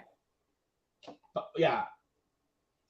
I'm about to set up a briefcase and ship them all out to Timbuktu. That's great. Pied for me. Now, with that said, everyone thinks I talk shit about Pied. I actually do like pieds. It's just pieds are great. Let's air that out. Yes. If it came down to it, if you guys, and this is the last one, if you guys had to predict the future of expensive ball pythons needing nido test, yes or no, what do you guys think? Do you feel like that's the future of ball python keeping or selling at a high end spectrum? Is nido testing or no nido testing? I'll tell you right now, it's going to be on my end. Absolutely. Selling a high-end snake, you sell a $15,000 snake, $100 test, man, like it should be expected. I mean, I feel like done deal. No problem with me. I mean, shit, here you go. JP? Yeah, absolutely.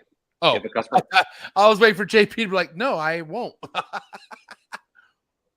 No, of course. Yeah, like there's no reason, as long as the tests are available and they're easily accessible, there's no reason not to. You know, if you live in Alaska and the only lab that can nido test is in Florida, like that's maybe a different story. But if you, I mean, that's a bad example. If you can ship it anywhere, but you get what I'm saying. Like, there's no reason why it shouldn't be available to customers if it's available. Like, it's just another reason to protect yourself. Listen, gentlemen, we peaked at 140 people in the live tonight. Thank you so much to all the people who tapped in on this beautiful live. Thank you for all the likes, over 100 likes. That's what I'm talking about. But Will, why don't we start with you? What do you have to say to all the people tapping in? You know, for you, for JP, for all the people here to show Canada love and support. What's your message to everyone out there, bro?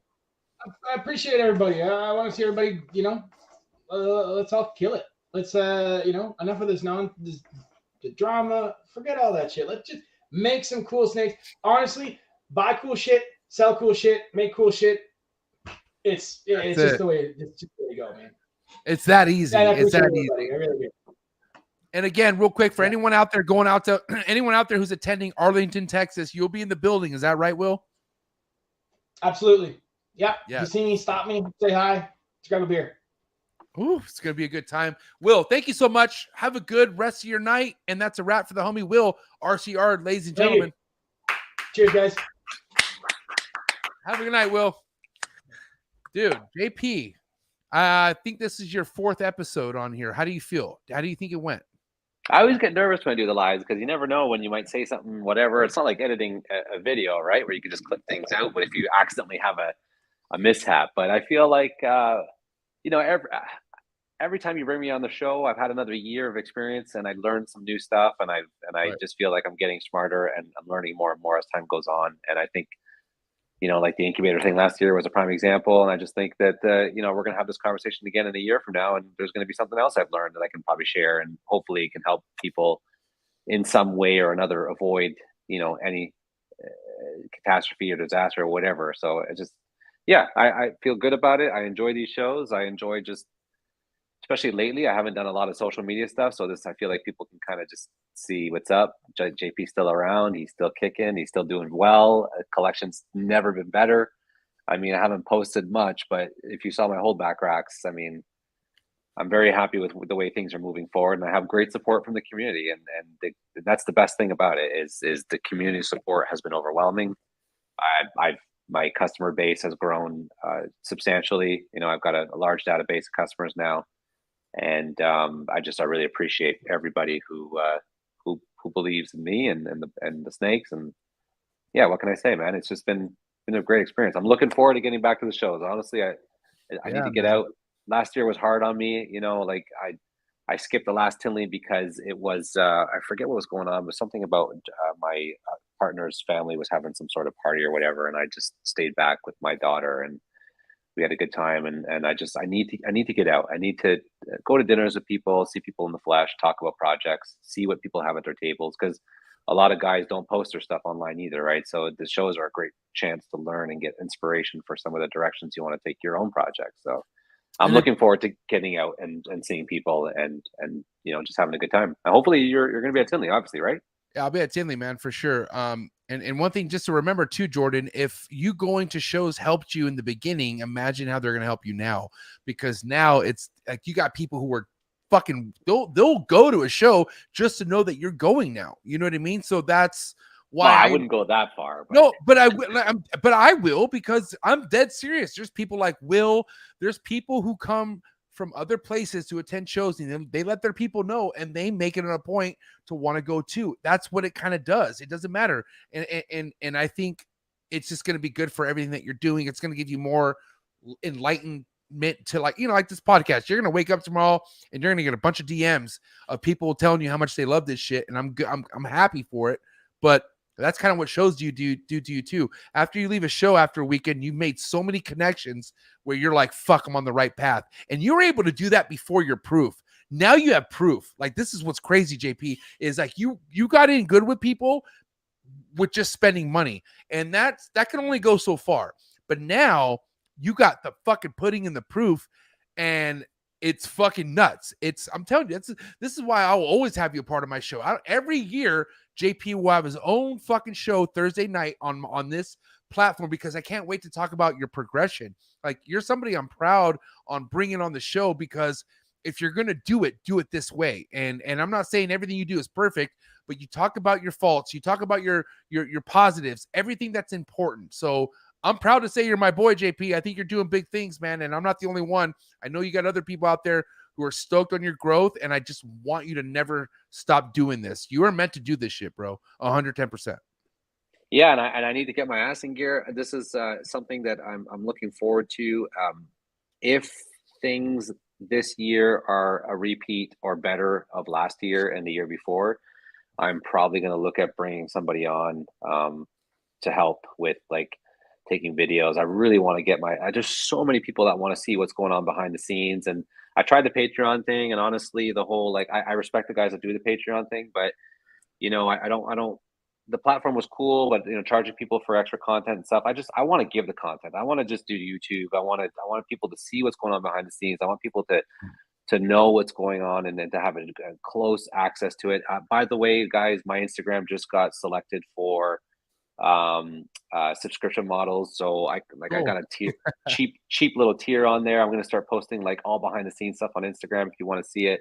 I want to give the content. I just have to have the time. I need help. Somebody to come in. You know, I've got some state-of-the-art camera gear. I've got the best computers imaginable. I just need somebody to sit at the table, help me film and do camera work, and get paid for it. And that's just something I'm looking at doing this year, because I really want to give people more insight into what goes on here on a daily basis, because at the end of the day, I don't do everything right either. I might put a couple of snakes together where somebody's already done it, already seen it, and they're like, it wasn't a good direction. Maybe try this instead. Like, you can learn from your viewers as much as they could learn from you. And I really want to get the content back out there, not to go off too far ahead. You know how I like to talk, so I apologize. You're good, man. I think every episode we've had has been well over 3 hours. That's like the norm, I feel like. Well, I worked in car sales for almost a decade, so I can talk forever, dude. Forever. But you know, what's funny is, like, bro, like, you know, just now that they're winding up, the views have gone down a little, but bro, we've had well over 115 people tapped in this entire time. So we're not talking about bullshit here. You know what I mean? So that's why it's always a good time when you're on the show. And when I have you back on, think about how much you've already learned throughout that time, where it's going to be another great episode. Yeah, it's been a year, right? It's been over a year. It's been over a year for sure. Yeah, I learned so much in that year. I mean, like I said, it was my first breakout year. Over 25 clutches, or I think I ended up with like 23 after the losses due to the incubator. But anyways, it's still a big year for me. And there's so many snakes and holdback racks. I have so many snakes that are for sale. I got so many duties and things that goes on in the roads. I have so much content. I just need to get help to get that content out there, and I want to show people all of this stuff. So I'm excited for this year. Hopefully we can make that happen with some help. Other than that message, what do you have to say to all the people out there who know how legit JP Reptiles is, all your supporters, all the ones who've been believing in you, all the ones tapping in tonight? What's your message to everyone out there, JP? Just want to say a big thank you to everybody, and you know, really appreciate all the support. I appreciate your interest as well. I get a lot of inquiries too, and you don't need to pretend or want to buy a snake from me to talk to me. Anybody can message me anytime, because I get a lot of people that message me as interest in a snake as a segue into a conversation. Guys, I will converse with anybody. If you have a question, or you need help, or you want my perspective on a pairing or whatever, just send me a DM, send me a message. I will answer you. I don't need to get paid to answer you. I don't need you to pretend to want to buy a snake from me to answer you. I get, sometimes 100 plus comments on an Instagram post. I answer all of them. I will answer everybody in due time. So don't be shy. Don't be a stranger. I love taking the time and chatting with everybody. Well, give it up to one of my favorite new breeder on the block ever out of Canada. Well, can I really be classified as a new breeder still, or when am I going to progress out of that? Well, I mean, hold on. First and foremost, I think I've only had you on a Monday once, and that was last year. I had you on a Monday, but you've always been a Thursday night guy, bro. And but I always say, if you're 5 years and under, you're still a new breeder. And I feel you're at that mark. Like, this is year 6 for you or year 5? No, this will be year 5. Year 5. So this will be year 4 breeding. Right. So year this is 5 with animals. I'm 5 years. I'm now coming out of my new breeder phase. You got one more year under your belt, buddy. You're doing good. So the next time we do a show, I will no longer be the new breeder on the block.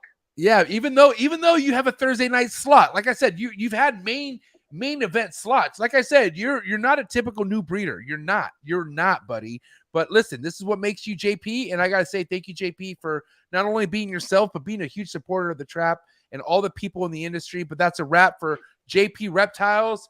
That's Jordan Pizzarosa from Canada, ladies and gentlemen. Pizzarosa. That's what I said. God damn it. Ask me what my middle name is. What's your middle name? Giuseppe. Dude, that is Italian as fuck. Yeah, I shouldn't have said that live. Oh my God, what did I do? Clip this out when you repost this. We're still live. We're not done. We're still live. Oh, okay. Crap. All right. Have a good night, bro. Thank you so much. All right. JP. Cheers. Thanks, everybody. Thank you so much. Bye, guys.